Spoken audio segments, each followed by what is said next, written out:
এই কোশ্চেন আসবে, এই কোশ্চেন আসবে আসবে আসবে, আমি এটা বারবার বলতেছি, এই কোশ্চেনটা আসবেই। তো সবগুলো কলেজে এই কোশ্চেনটা করেছে, উৎপাদন সম্ভাবনা থেকে করেছে। তার মানে ধরে রাখো এমন কোশ্চেনই তোমার এসএসসি তে আসবে। ঠিক আছে, আসসালামু আলাইকুম, কি অবস্থা তোমাদের? লেখাপড়ার অবস্থাটা কি সেটা বলো। আর কয়েকদিন পরে এসএসসি পরীক্ষা। অর্থনীতি নিয়ে অনেকের দুশ্চিন্তা থাকে এই সময়, এই কারণে তোমাদের অর্থনীতির দুশ্চিন্তা দূর করার জন্য আমরা প্রত্যেক দিন প্রথম পত্রের যে সিকিউ ওয়ান শট ক্লাস করছি। সেই ক্লাসের আজকে নটরডেম কলেজের ওয়ান শট ক্লাস, অর্থাৎ এবছর 2026-এ নটরডেম কলেজে নির্বাচনী পরীক্ষায় যে কোশ্চেনগুলো এসেছে তার মধ্য থেকে আবারও বেশি কিছু নির্বাচিত কোশ্চেন নিয়ে চলে এসেছে এই ক্লাসে। এই ক্লাসে আমরা কি দেখব? এই ক্লাসে দেখব সিকিউ সলভ, নটরডেম কলেজের খুবই গুরুত্বপূর্ণ কিছু সিকিউ। তোমরা জানো নটরডেম কলেজ হচ্ছে বাংলাদেশের অন্যতম সেরা একটা কলেজ, রাইট? নটরডেম কলেজের কোশ্চেন সবসময় বিভিন্ন বইয়ে আমরা দেখি, গাইডে আমরা দেখি, টেস্ট পেপারে আমরা দেখি। তো এই ক্লাসটা আমরা এজন্যই করব যে এমন কোশ্চেনই এইচএসসি পরীক্ষাতে আসবে। এবছর 2026-এ অভিন্ন প্রশ্নপত্রে এইচএসসি পরীক্ষা হবে সারা বাংলাদেশে। তার মানে রাজধানীর এই গুরুত্বপূর্ণ কলেজটা নটরডেম কলেজের যে কোশ্চেনগুলো, এমন কোশ্চেনই ধরে রাখো তোমার এইচএসসি পরীক্ষাতে আসবে। এর জন্য ডেফিনেটলি ক্লাসটা করতে হবে। তো শুরু করি আমরা ক্লাসটা। আচ্ছা, তো 1 নম্বর কোশ্চেন নটরডেম কলেজের এবছরের কোশ্চেন। তো 1 নম্বর কোশ্চেনে বলছে একজন উৎপাদনকারীর উৎপাদন সম্ভাবনা সূচি নিচে দেওয়া হলো। তো দেখো একটা সূচি দেওয়া আছে, দুই ধরনের দ্রব্য, একটা এন দ্রব্য, একটা হচ্ছে এম দ্রব্য, এবং তাদের সংমিশ্রণ বিন্দু দেওয়া আছে। ওকে, তো এগুলো দিয়ে নিশ্চয়ই আমাদের গ ঘ আনসার করতে বলবে। ক এবং খ আমরা দেখে আসি কি বলে। আচ্ছা, তো ক নম্বরে বলছে ব্যষ্টিক অর্থনীতি কাকে বলে। আচ্ছা, তো সামষ্টিক অর্থনীতি অ্যান্ড ব্যষ্টিক অর্থনীতি, অর্থনীতির দুইটা শাখা, রাইট? আমরা যখন ফার্স্ট চ্যাপ্টার পড়েছি ফার্স্ট পেপারের, তখনই এটা আমরা দেখেছি। অর্থনীতিকে দুইটা শাখাতে ভাগ করেছিলেন অধ্যাপক র্যাগনার ফ্রিশ, এবং তিনি একটা নাম দিয়েছেন ব্যষ্টিক অর্থনীতি বা ম্যাক্রো ইকোনমিক্স, মাইক্রো ইকোনমিক্স, আর একটা হচ্ছে সমষ্টিক অর্থনীতি বা ম্যাক্রো ইকোনমিক্স, রাইট? আচ্ছা, তার মধ্যে তোমাকে জিজ্ঞাসা করেছে ব্যষ্টিক অর্থনীতি কাকে বলে। ব্যষ্টিক শব্দের অর্থ ছোট, ব্যষ্টিক শব্দের অর্থ ক্ষুদ্র। তো ব্যষ্টিক অর্থনীতি শব্দের অর্থ হচ্ছে অর্থনীতির যে শাখায় অর্থনীতি বিষয়ক যে ক্ষুদ্র ক্ষুদ্র এলিমেন্টস গুলো আছে সেগুলো নিয়ে আলোচনা করা হয়, সেটাকে বলা হয় ব্যষ্টিক অর্থনীতি। অর্থাৎ ক্ষুদ্র ক্ষুদ্র এলিমেন্টস কোনগুলো, যেমন হচ্ছে মজুরি, খাজনা, এমন ছোট ছোট যে এলিমেন্টগুলো আছে এগুলো নিয়ে আলোচনা করে, সেটাকে বলা হয় ব্যষ্টিক অর্থনীতি। ঠিক আছে, এভাবে লিখতে পারবেন একটা সংজ্ঞা, যে অর্থনীতির যে শাখায় অর্থনীতির ক্ষুদ্র ক্ষুদ্র চলকগুলো নিয়ে আলোচনা করা হয় বা বিশ্লেষণ করা হয়, সেটাকে বলা হয় ব্যষ্টিক অর্থনীতি।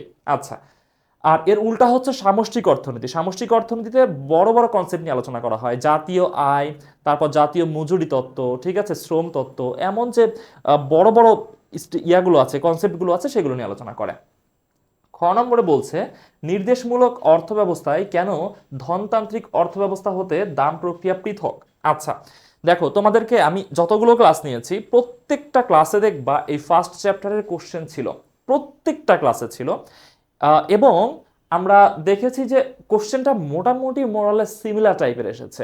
সেটা কেমন? সেটা হচ্ছে যে কোশ্চেনের মেজর পোর্শনটুকু ছিল উৎপাদন সম্ভাবনা রেখা থেকে, অর্জনযোগ্য অঞ্চল, অর্জনযোগ্য অঞ্চল থেকে, এবং আরেকটা বিষয়কে কানেক্ট করেছে, সেটা হচ্ছে বিভিন্ন অর্থ ব্যবস্থা থেকে। তো এখানে খ নম্বরে দেখো অর্থ ব্যবস্থা থেকে কোশ্চেন করে ফেলেছে। তো কি কোশ্চেন? যে নির্দেশমূলক অর্থ ব্যবস্থায় কেন ধনতান্ত্রিক অর্থ ব্যবস্থা হতে দাম প্রক্রিয়া পৃথক। আচ্ছা, তো এই দাম প্রক্রিয়া দুই অর্থ ব্যবস্থা দুই রকম, ধনতান্ত্রিক এবং সমাজতান্ত্রিক। তো এইখানে নির্দেশমূলক বলতে তো সমাজতান্ত্রিককে বোঝাচ্ছে, তাই না? এটাকে বলতে এই এই এই অর্থ ব্যবস্থা হচ্ছে সমাজতান্ত্রিক অর্থ ব্যবস্থা। আচ্ছা, তো ধনতন্ত্রের মধ্যে এবং সমাজতন্ত্রের মধ্যে দাম নিয়ে বেসিক পার্থক্য কোথায়? ধনতন্ত্রে দাম নির্ধারিত হয় ক্রেতা বিক্রেতার মধ্যে দর কষাকষির মাধ্যমে, এবং সমাজতন্ত্রে দাম নির্ধারিত হয় নির্দিষ্ট কোনো রাষ্ট্রীয় এজেন্সির মাধ্যমে। ধরো সরকার বা রাষ্ট্রের কোনো একটা উইং, তারা দাম নির্ধারণ করে দেয়। এখানে চাইলেও তুমি দাম দর করতে পারবা না, এইখানে পারফেক্ট কম্পিটিশন কোনো অবস্থাতে থাকে না, শুধুমাত্র নির্ধারিত দামেই পণ্য ক্রয় বিক্রয় হয়ে থাকে। ঠিক আছে, তাহলে নির্দেশমূলক অর্থব্যবস্থা এবং ধনতান্ত্রিক অর্থব্যবস্থা এর মধ্যে যে মেজর পার্থক্যটা, দামের পার্থক্যটা, সেটা হচ্ছে যে ধনতন্ত্রে দাম ক্রেতা বিক্রেতার মধ্যে দর কষাকষির মাধ্যমে নির্ধারিত হয়, এবং সমাজতন্ত্রে বা নির্দেশমূলকে কি হয়, রাষ্ট্রের একটা এজেন্সি বা রাষ্ট্রের পক্ষে কোনো একটা তোমার কি বলে উইং এটাকে নির্ধারণ করে দেয়। ঠিক আছে, গ নম্বরে বলছে উদ্দীপকের মানসমূহ হতে উৎপাদন সম্ভাবনা রেখা অঙ্কন করো। তাহলে দেখো ওই যেটা বললাম, প্রত্যেকবার সিমিলার কোশ্চেন তোমাকে করতেছে, তার মানে বুঝতেছো যে এর আগে আমি যখন সলভ করেছি আমি দেখেছি RAJUK Uttara model college, Dhaka college, তাদের কোশ্চেন আমি দেখেছিলাম যে এমন কোশ্চেন আসতেছে, তাই না? আমরা দেখেছিলাম না এটা? তো এমন কোশ্চেন যেহেতু আসতেছে, প্রত্যেকটা কলেজ করতেছে, তো তুমি কি ভাবতেছো এইচএসসি পরীক্ষাতে তোমার যেই টিচার কোশ্চেন করবেন তিনি এগুলো দিবেন না? তিনিও এগুলো দিবেন, কারণ এইসব টিচাররাই তোমার কোশ্চেন করবে। এখন তুমি পড়বা কি পড়বা না তোমার ব্যাপার, ফাইন। আচ্ছা, তো এখন আমরা এই চিত্রটা অঙ্কন করার চেষ্টা করব। এর জন্য আমরা হচ্ছে একটা করি, স্লাইড এখানে অ্যাড করে নিই। তো উৎপাদন সম্ভাবনা রেখা অঙ্কনের জন্য আমরা কি করি, যথাযথ আমরা হচ্ছে এক্স অক্ষ এবং ওয়াই অক্ষর জন্য জায়গা নিয়ে নিই। ওয়াই এটা হচ্ছে 0, এটা হচ্ছে ওয়াই ড্যাশ, এখানে এক্স ড্যাশ এবং এখানে হচ্ছে এক্স। আচ্ছা, তো এখানে দেখো যে এম দ্রব্য এন দ্রব্য, তো এটা সর্বোচ্চ ছিল হচ্ছে 45 পর্যন্ত, আর এটা হচ্ছে 4 পর্যন্ত। তুমি যে কোনো একটা একদিকে নিতে পারো, এক্স অক্ষ ওয়াই অক্ষতে এটাই নিতে হবে, এর কোনো নির্ধারণ নাই, তুমি যে কোনো দিকে নিতে পারো। তো আমি ধরলাম যে এন দ্রব্যকে আমি ওয়াই অক্ষ বরাবর বা লম্বিটা নিব, এখানে সর্বোচ্চ আছে 45 পর্যন্ত। তাহলে আমি যদি হচ্ছে কত করে নিই, 10 করে নিই, তাহলেই হচ্ছে, তো 10, 20, 30, 40, 50, ঠিক আছে, 45 যেহেতু 50 পর্যন্ত নিলে হয়ে যাবে। আর এইখানে আছে হচ্ছে এম দ্রব্য 4 পর্যন্ত, 0 থেকে 4 পর্যন্ত, রাইট? আচ্ছা, তো আমি এখানে 5 পর্যন্ত নিই, তাহলে 1, 2, 3, 4, 5, শেষ। ওকে, তো এখন আমি এগুলোর নিচে লিখে নিব, এটা হচ্ছে 1, 2, 3, 4 এবং 5। আর এইখানে আমি দিচ্ছি কত, 10, 20, 30, 40, 50। এই ডিফারেন্সগুলো সেম হইতে হবে, ঠিক আছে, যেহেতু এখানে সেম করে পার্থক্য যাচ্ছে। ওকে, তাহলে এন দ্রব্য হচ্ছে 45 পর্যন্ত। আমি এইদিকে লিখে দিব যে এটা হচ্ছে এন দ্রব্য, এইদিকে নির্দেশিত, আর এইদিকে হচ্ছে এম দ্রব্য, ঠিক আছে, এটা তোমাকে একটু লিখে দিতে হবে। আচ্ছা, তো এবার আমরা শুরু করি অন্য কালার দিয়ে, একটু যাতে বোঝা যায় সহজে, একটু স্পেসিফিক করা যায়। তো যখন এন দ্রব্য 45, তখন এম হচ্ছে 0, এন 45, এম 0। তাহলে 45 বলতে আমরা এটার মাঝামাঝি বুঝবো, রাইট? আচ্ছা, এটার মাঝামাঝি এই পর্যন্ত আমি 45 ধরতেছি, এবং তখন এটা হচ্ছে কত, 0, এন হচ্ছে তখন 0, সরি, এম হচ্ছে তখন 0, এবং এটার সংমিশ্রণ বিন্দুর নাম কি বলতেছে, সংমিশ্রণ বিন্দু বলতেছে এ, ফাইন। ওকে, তারপর আমরা যখন দেখতেছি এন 40, এম হচ্ছে 1, তাহলে এন 40-এ নামলে এই যে এম সেটা হচ্ছে 1, তাহলে এই সংমিশ্রণ বিন্দুর নাম বলেছে কি, এটার নাম বলেছে দেখো বি, বুঝতে পারছো? এন 30 হলে এম 2। আচ্ছা, এন যদি 30 হয়, এটা যদি 30 হয়, তাহলে হচ্ছে এই যে এম হচ্ছে 2। ওকে, আচ্ছা, এটা সংমিশ্রণ বিন্দু সি। তারপর আমরা দেখি যে এন 18 হলে এম হচ্ছে 3, 18 হলে কোথায়, 18 হলে 20-এর চেয়ে একটু নিচে এই জায়গাটাতে, এবং এটা হচ্ছে 3, সংমিশ্রণ বিন্দুর নাম হচ্ছে ডি। ওকে, এন যদি 0 হয়ে যায় তখন এম 4। ওকে, এন যদি 0 হয়ে যায়, তার মানে এটা 0 হয়ে যায়, তখন হচ্ছে 4, সংমিশ্রণ বিন্দু হচ্ছে ই। এবার আমরা এখানে রেখাটা টেনে নিব। রেখাটা কিভাবে টানবো, একটু অন্য কালার নিই যাতে তুমি খুব সহজে ভিজুয়ালাইজ করতে পারো।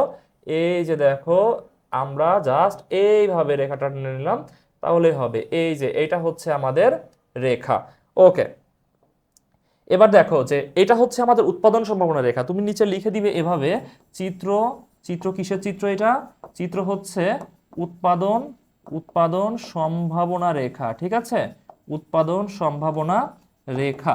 ওকে, আচ্ছা, তো তারপর তুমি আরো কিছু বিষয় অ্যাড করবা, সেই বিষয়গুলো আমি বলেছিলাম এর আগের ক্লাসে।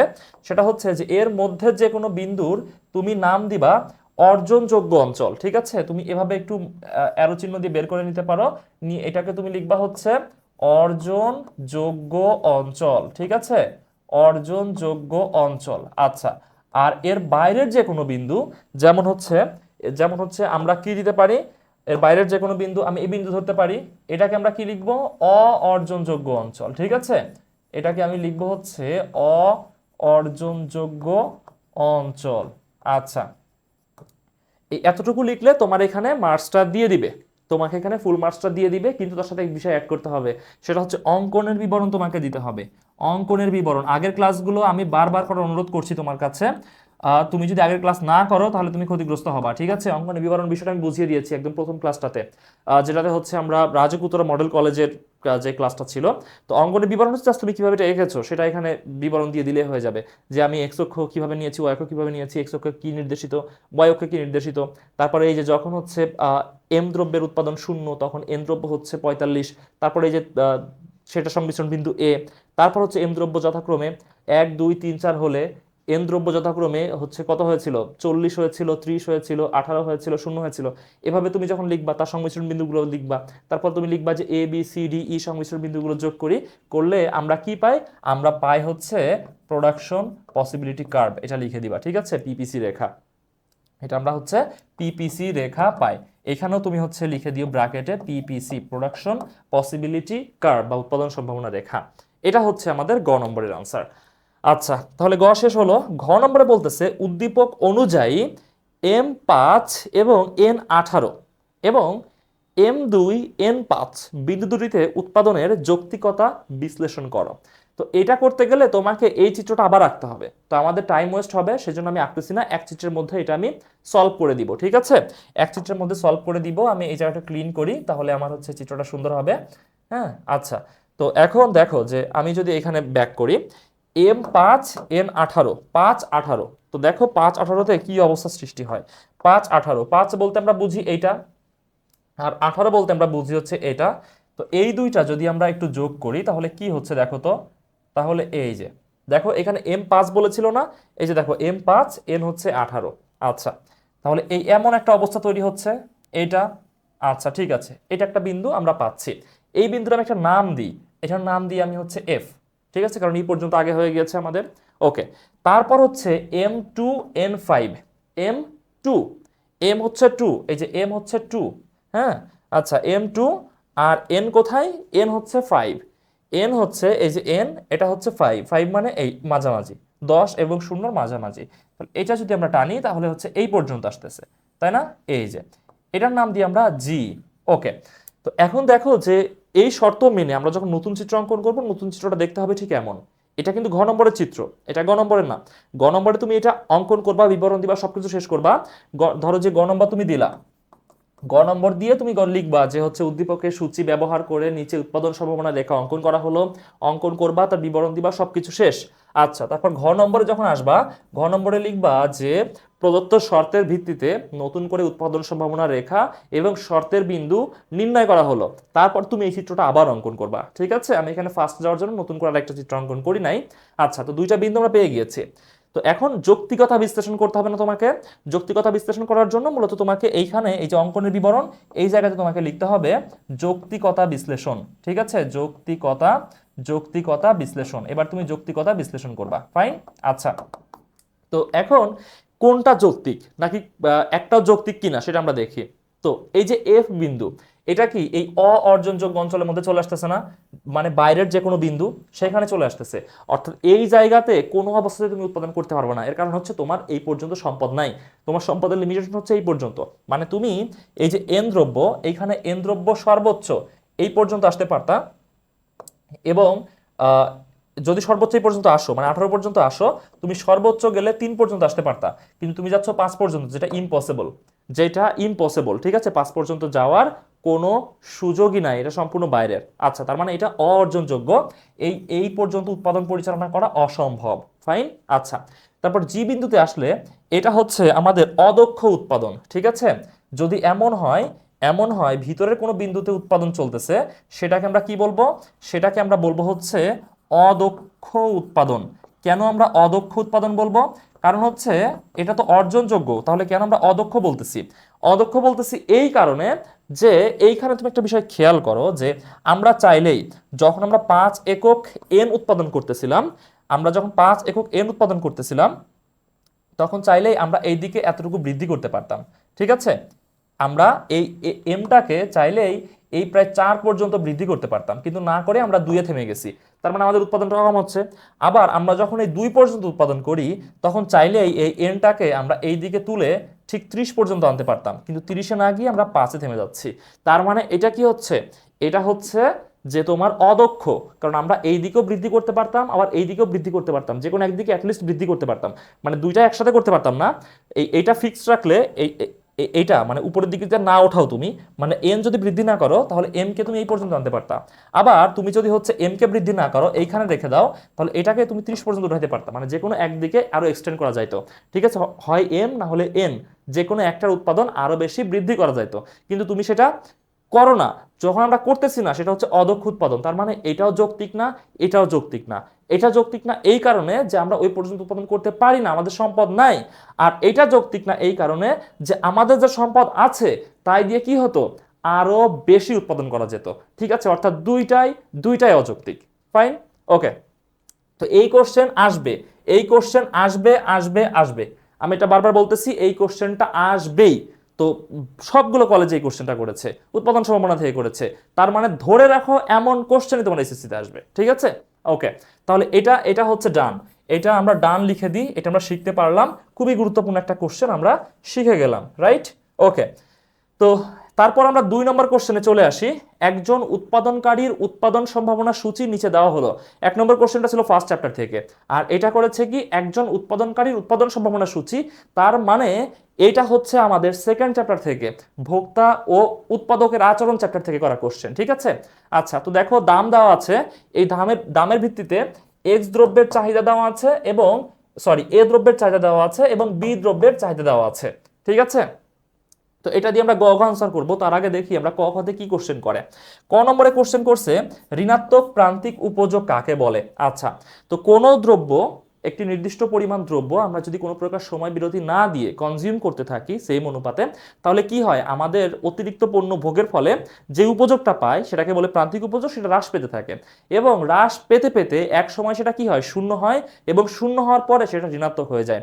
অর্থাৎ যে পর্যায়ে একজন ভোক্তা অতিরিক্ত দ্রব্য ভোগ করার ফলে আর কোনো প্রকার উপযোগ পান না, বরঞ্চ আরও তিনি কি হন, বিরক্ত হন, সেটা সেই পর্যায়কে কি বলা হয়, সেই পর্যায়কে বলা হয় ঋণাত্মক প্রান্তিক উপযোগ। আমরা দেখি না প্রান্তিক উপযোগ এভাবে হয় যে প্রথমটা থেকে আমি 10 একক প্রান্তিক পাচ্ছি, তারপর হচ্ছে 6, তারপর পাচ্ছি 2, তারপর পাচ্ছি 0, তারপর পাচ্ছি -2, এভাবে আমরা দেখি না যে হ্রাস পাচ্ছে।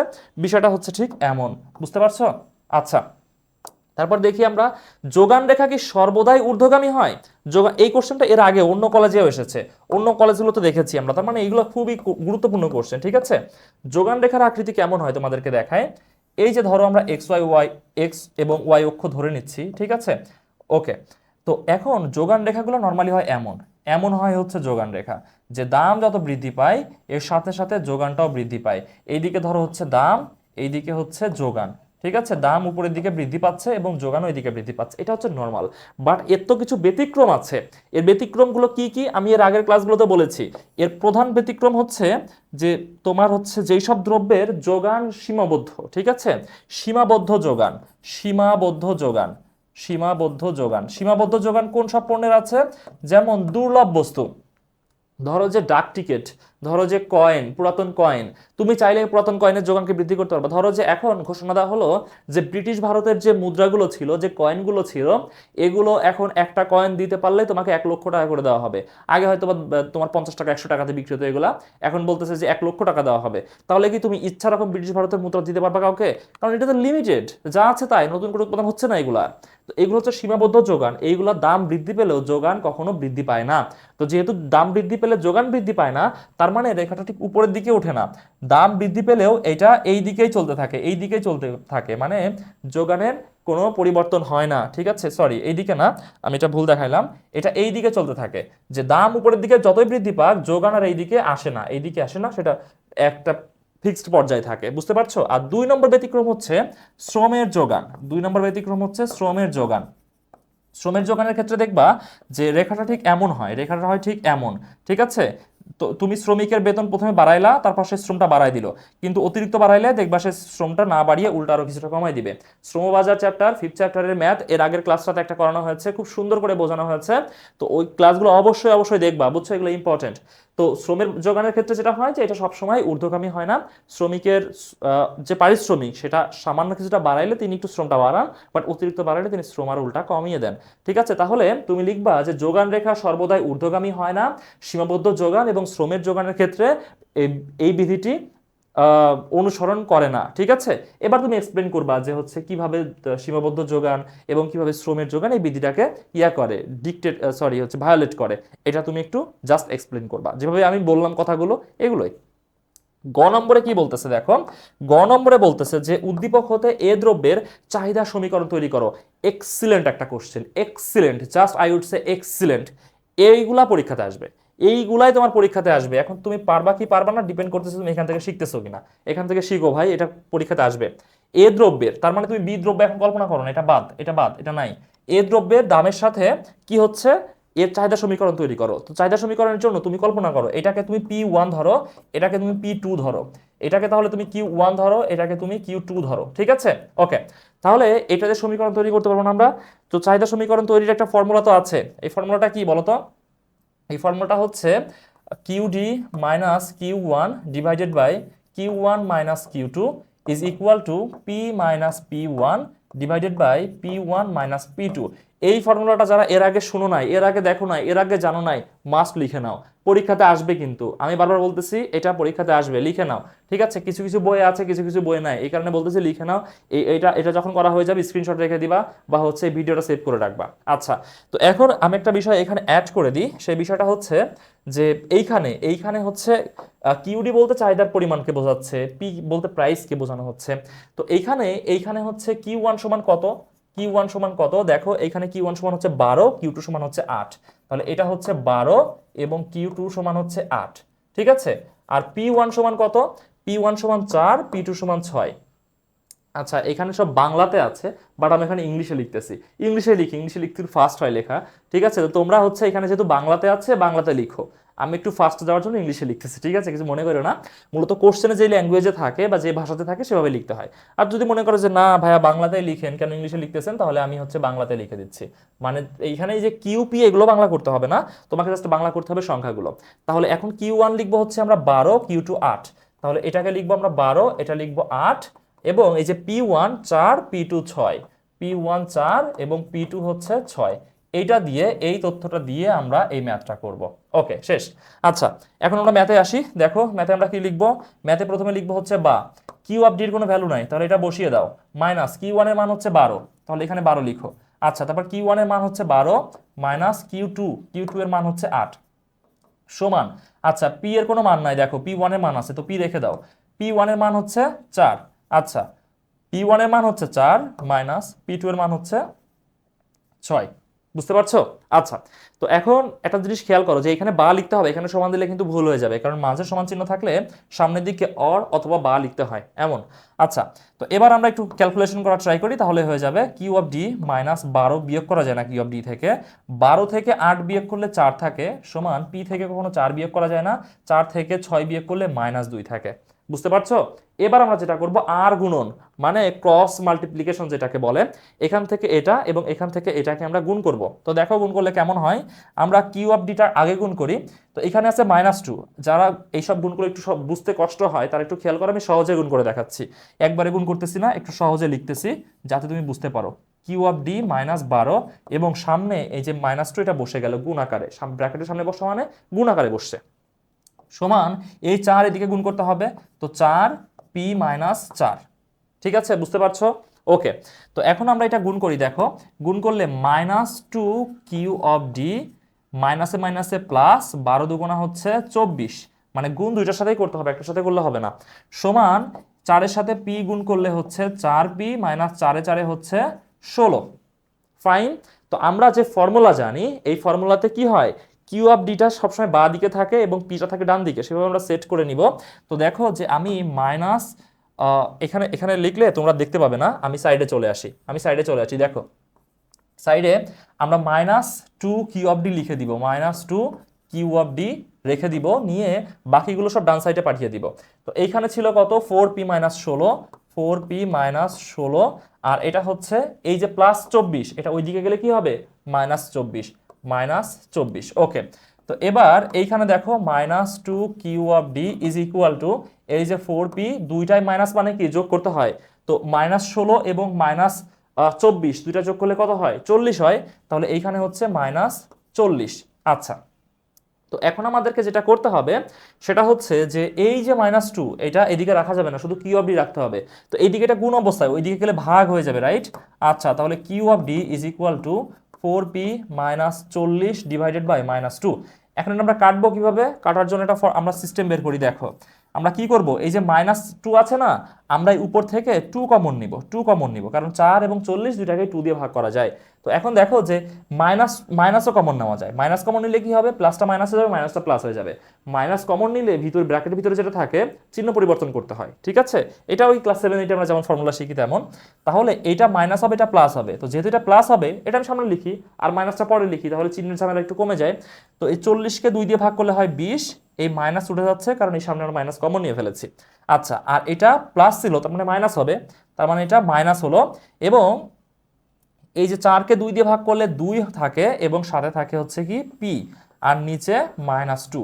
এখন দেখো -2 কেটে ফেলা যাচ্ছে, তাহলে কি থাকতেছে, Q of D is equal to 20 - 2p, 20 - 2p। তাহলে এটা হচ্ছে আমাদের চাহিদা সমীকরণ। তাহলে এটা হচ্ছে আমাদের চাহিদা সমীকরণ। তো কত সুন্দর একটা ম্যাথ, দেখো কত সুন্দর একটা ম্যাথ, দেখতেও ভালো লাগতেছে, যে এই ম্যাথ পরীক্ষাতে আসার মতো। তুমি চাহিদা সমীকরণটা দেখো, তোমার বইয়ে যেমন এক্সাম্পল আছে ঠিক তেমন এসেছে। তো তুমি এটা আনসার করার সময় তুমি কি লিখবা? তুমি লিখবা হচ্ছে গ নম্বর দিবা, নিয়ে লিখবা হচ্ছে দেওয়া আছে, লিখবা হচ্ছে দেওয়া আছে, দেওয়া আছে লেখার পর তুমি লিখবা প্রাথমিক চাহিদা Q1 = 12 এবং পরিবর্তিত চাহিদা Q2 = 8, প্রাথমিক দাম P1 = 4, পরিবর্তিত দাম P2 = 6। এভাবে ব্যাখ্যা করে করে লিখতে হবে, ঠিক আছে? এবং তারপর লিখবা যে আমরা জানি, আমরা জানি দেওয়ার পরে তুমি ফর্মুলা লিখবা, তারপরে ক্যালকুলেশন করবা, তারপর তুমি এটা যখন পেয়ে যাবা তুমি লিখবা যে নির্ণেয় চাহিদা সমীকরণ সমান এটা। দেখবা যে সুন্দর মতো তোমাকে মার্কস দিয়ে দিবে, ঠিক আছে? আরো যারা এক্সপ্লেন করতে চাও, আরো যারা সুন্দর করে লিখতে চাও, তাহলে এইসব জায়গাতে নোট লিখবা, ঠিক আছে? এখানে নোট লিখবা, কি নোট লিখবা, যে হচ্ছে পি এবং কিউ এর মানগুলো বসিয়ে পাই, ঠিক আছে? এভাবে তোমরা নোট করে করে হচ্ছে লিখবা। তারপর যখন এইখানে আমরা আর গুণন করলাম, এখানে লিখবা যে আর গুণন করে পাই, ঠিক আছে? মানে খুব সুন্দর করে লেখা যায়, বুঝছো? খুব সুন্দর করে ম্যাথ করা যায়। তো এইভাবে জাস্ট একটু প্র্যাকটিস করতে থাকো, কিভাবে আরো সৌন্দর্য বর্ধন করা যায়, প্র্যাকটিস করতে থাকো। ঘ নম্বরে বলছে উদ্দীপক হতে প্রাপ্ত স্থিতিস্থাপকতার মানের ভিত্তিতে উভয় দ্রব্যের শ্রেণী নির্ধারণ করো। আচ্ছা, তার মানে বিষয়টা কি দাঁড়াচ্ছে, যে উভয় দ্রব্যের, তার মানে তোমাকে দুইটারই স্থিতিস্থাপকতা নির্ণয় করতে হবে। একবার করতে হবে এ দ্রব্যের, একবার করতে হবে বি দ্রব্যের। নিয়ে এ দ্রব্যের প্রকৃতি কেমন এবং বি দ্রব্যের প্রকৃতি কেমন তোমাকে কি করতে হবে, ডিটারমিন করতে হবে। কত সুন্দর কোশ্চেন দেখো, স্থিতিস্থাপকতা দিছে, তারপর হচ্ছে তোমার চাহিদা সমীকরণ বের করতে বলছে, যোগান রেখা নিয়ে একটা কোশ্চেন করছে, প্রান্তিক উপযোগ নিয়ে একটা কোশ্চেন করছে, মানে সব কোর প্রিন্সিপাল যেগুলা, কোর বিষয় যেগুলো, সেগুলো থেকে কোশ্চেন করছে। তো এর চেয়ে সুন্দর কোশ্চেন কি হতে পারে? এগুলাই পরীক্ষাতে আসবে। আচ্ছা, তো এখন এখন আমরা দেখি যে এটা কিভাবে সলভ করা যায়। এখানে আমরা একটা পেজ অ্যাড করে নিই। তো সেটা হচ্ছে আমরা যখন স্থিতিস্থাপকতা নির্ণয় করি, তো স্থিতিস্থাপকতার ফর্মুলাটা নরমালি কি, এখানে তো হচ্ছে আমরা দেখতেছি যে চাহিদা, তার মানে ইলাস্টিসিটি অফ ডিমান্ড, চাহিদার স্থিতিস্থাপকতা বের করবো আমরা। তো দেখো যে ইলাস্টিসিটি অফ ডিমান্ড আমরা যেভাবে করি, elasticity of demand is equal to del Q divided by del P into P by Q. এটা হচ্ছে আমাদের ফর্মুলা, এটা দিয়েই তো আমরা মূলত ম্যাথটা করে থাকি। তো এটা আমরা 1 দিব, বুঝছো? কেন 1? তার কারণ এটা হচ্ছে প্রথম পণ্যের ক্ষেত্রে, এটা হচ্ছে তোমার এ পণ্যের ক্ষেত্রে। তো এর জন্য আমরা এখানে 1 দিতে পারি, বা তুমি এখানে এও লিখে দিতে পারো, ডি এর নিচে ছোট করে এ দিতে পারো, মানে এটা এ পণ্যকে নির্দেশ করতেছে, হ্যাঁ? আচ্ছা, তারপর এইখানে তুমি ছোট ছোট করে এ দিতে পারো, হ্যাঁ, এখানে তুমি ছোট ছোট করে এ দিতে পারো, তাহলে বিষয়টা আরো বেশি ক্লাসি হয়, ঠিক আছে? আচ্ছা, তো এখন এই যে ডেল কিউ বলতেছে, এই ডেল কিউ বলতে আমরা কি বুঝি? তো এই ডেল কিউ বলতে আমরা বুঝি যেটা, সেটা হচ্ছে কিউ টু মাইনাস Q1, এটা আমরা বুঝে থাকি, তাই না? আচ্ছা, আবার এই যে ডেল পি, এই ডেল পি বলতে আমরা কি বুঝি? ডেল পি বলতে আমরা বুঝি হচ্ছে P2 মাইনাস P1, রাইট? আচ্ছা, তো এখন এইখানে del Q minus del Q2 minus Q1টা আমরা দেখে আসি।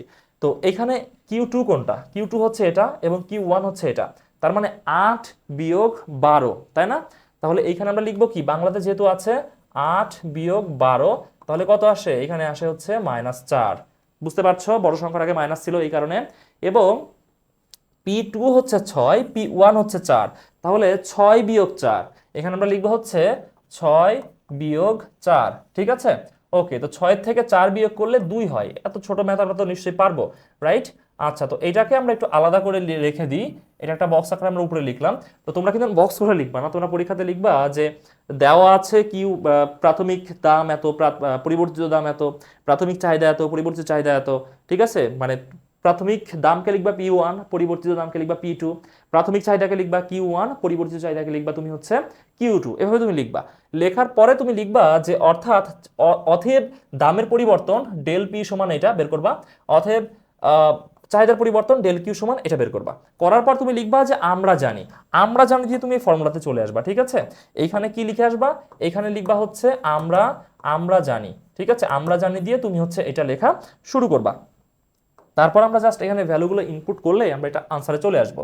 তো ডেল কিউ এর মানটা কত দেখো, এইখানে তুমি আমরা ইয়া করবা, এ যেহেতু করতেছো এ পণ্য, তাহলে এখানে তুমি ছোট করে একটু এ লিখে দাও, আরো বেশি ক্লাসি হয়, ঠিক আছে। তো তুমি একটু তোমার মতো করে সৌন্দর্য যেভাবে করতে পারো, ঠিক আছে।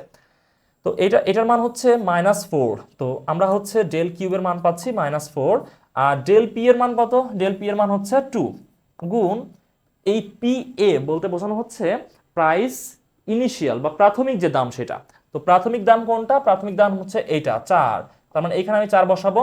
আর কিউ এ বলতে বোঝানো হচ্ছে কিউ ওয়ানটাকে, মানে শুধু কিউ মানে হচ্ছে কিউ ওয়ান। তো কিউ ওয়ানের মান কত, কিউ ওয়ানের মান হচ্ছে 12, তো এইখানে আমি রাখতেছি হচ্ছে 12। এবার ক্যালকুলেশন করলে হয়ে যাবে। তো দেখো কি করা যায়, আমি এটার সাথে এটা কাটতেছি, তো থাকে হচ্ছে 2, নিচে থাকে হচ্ছে 1, এটার সাথে এটা কাটতেছি, এখানে থাকে 1, এখানে থাকে হচ্ছে 3, কারণ 3 এ 4 হচ্ছে 12, তো উপরে থাকে 2 অক্ষে 2 আর নিচে থাকে হচ্ছে 3 অক্ষে 3, এবং এই মাইনাস চিহ্নটা রয়ে গেছে, এটা থাকবে। তো আমরা জানি স্থিতিস্থাপকতার ক্ষেত্রে মাইনাস চিহ্ন রাখা যায় না, উঠিয়ে দিতে হয়, মডুলার চিহ্ন দিয়ে উঠিয়ে দিতে হয়, মডুলার চিহ্ন বলে এটাকে, ঠিক আছে, কোনো মাইনাস চিহ্ন উঠিয়ে দেওয়ার জন্য। ওকে, আচ্ছা। তো এখন এর মাইনাসের কোনো ভ্যালু নাই স্থিতিস্থাপকতার ক্ষেত্রে, বাট আড়াআড়ি স্থিতিস্থাপকতার ক্ষেত্রে আবার আছে, বাট এইখানে নাই। ওকে, তাহলে এখন আমরা এটা পাচ্ছি 2/3, 2কে 3 দিয়ে ভাগ করলে আমরা পাই 0.667 এমন। আচ্ছা, তো কোনো পণ্যের স্থিতিস্থাপকতার মান যদি এমন আসে, তাহলে সেটা বলতে আমরা কি বুঝি, সেটা বলতে আমরা বুঝি পণ্যটি অস্থিতিস্থাপক পণ্য। শর্তগুলো হচ্ছে কি, শর্তগুলো হচ্ছে যদি যদি ইলাস্ট্রিসিটি অফ ডিমান্ড বা ইলাস্ট্রিসিটি অফ সাপ্লাই হলে লেখা হয় ইএস, ইলাস্ট্রিসিটি অফ ডিমান্ড হলে ইডি, এই ডিটা ছোট করে লিখতে হয়, যেমন ই তুমি যদি এভাবে লিখো, ডি লিখবাই নিচে ছোট করে, হ্যাঁ। তো এখানে আমি যেহেতু লেখা অনেক ছোট, এই কারণে আমি ডিটা একটু বড় করে দিচ্ছি, বাট তোমরা খাতাতে যখন লিখবা তখন এভাবে লিখবা, ঠিক আছে। ওকে, আচ্ছা। তো এখন এটা আমি সাইডের এই কোণাতে লিখে রাখি, বুঝছো, এমন এমন করে লিখবা, এমন করে। আবার যদি ইলাস্ট্রিসিটি অফ সাপ্লাই হয় তখন লিখবা ES, elasticity of supply. Elasticity of income হইলে ই ওয়াই, ইনকাম হচ্ছে কি ওয়াই দিয়ে লিখতে হয়, আই কিন্তু ইনকাম না, আই হচ্ছে ইন্টারেস্ট অর্থনীতিতে, ওয়াই হচ্ছে ইনকাম। এভাবে যখন যেটা চাবে সেভাবে তুমি লিখবা। আচ্ছা, তো ইলাস্ট্রিসিটি অফ ডিমান্ড, তো এর মানটা যখন হয় 1-এর চেয়ে বড়, তখন সেটাকে আমরা বলবো হচ্ছে স্থিতিস্থাপক বা ইলাস্ট্রিক পণ্য, ঠিক আছে, স্থিতিস্থাপক। আচ্ছা, যদি এমন হয়, আর যদি এর মানটা হয় ইলাস্ট্রিসিটি অফ ডিমান্ডের মান হয় 1-এর চেয়ে ছোট, 1-এর চেয়ে ছোট মানে কি, মাইনাস কিন্তু কখনোই হবে না, কারণ এখানে মাইনাস চিহ্ন আসলে বাদ দিতে হবে। 1-এর চেয়ে ছোট মানে হচ্ছে 0.5, 0.25, 0.75, 0.66, 0.20, 0.70, যা আছে, মানে 1-এর চেয়ে ছোট হইলেই হবে। যদি এমন হয় সেটাকে আমরা বলবো হচ্ছে অস্থিতিস্থাপক, অস্থিতিস্থাপক, ঠিক আছে। আচ্ছা, আর যদি ইলাস্ট্রিসিটি অফ ডিমান্ড এর মান হয় 1, এর মান যদি 1, তাহলে সেটা হবে সাধারণ পণ্য বা নিত্য প্রয়োজনীয় পণ্য, সাধারণ পণ্য বা নিত্য প্রয়োজনীয় পণ্য, ঠিক আছে। এইগুলো হচ্ছে আমাদের রুলস, এই রুলসটা ফলো করতে হবে।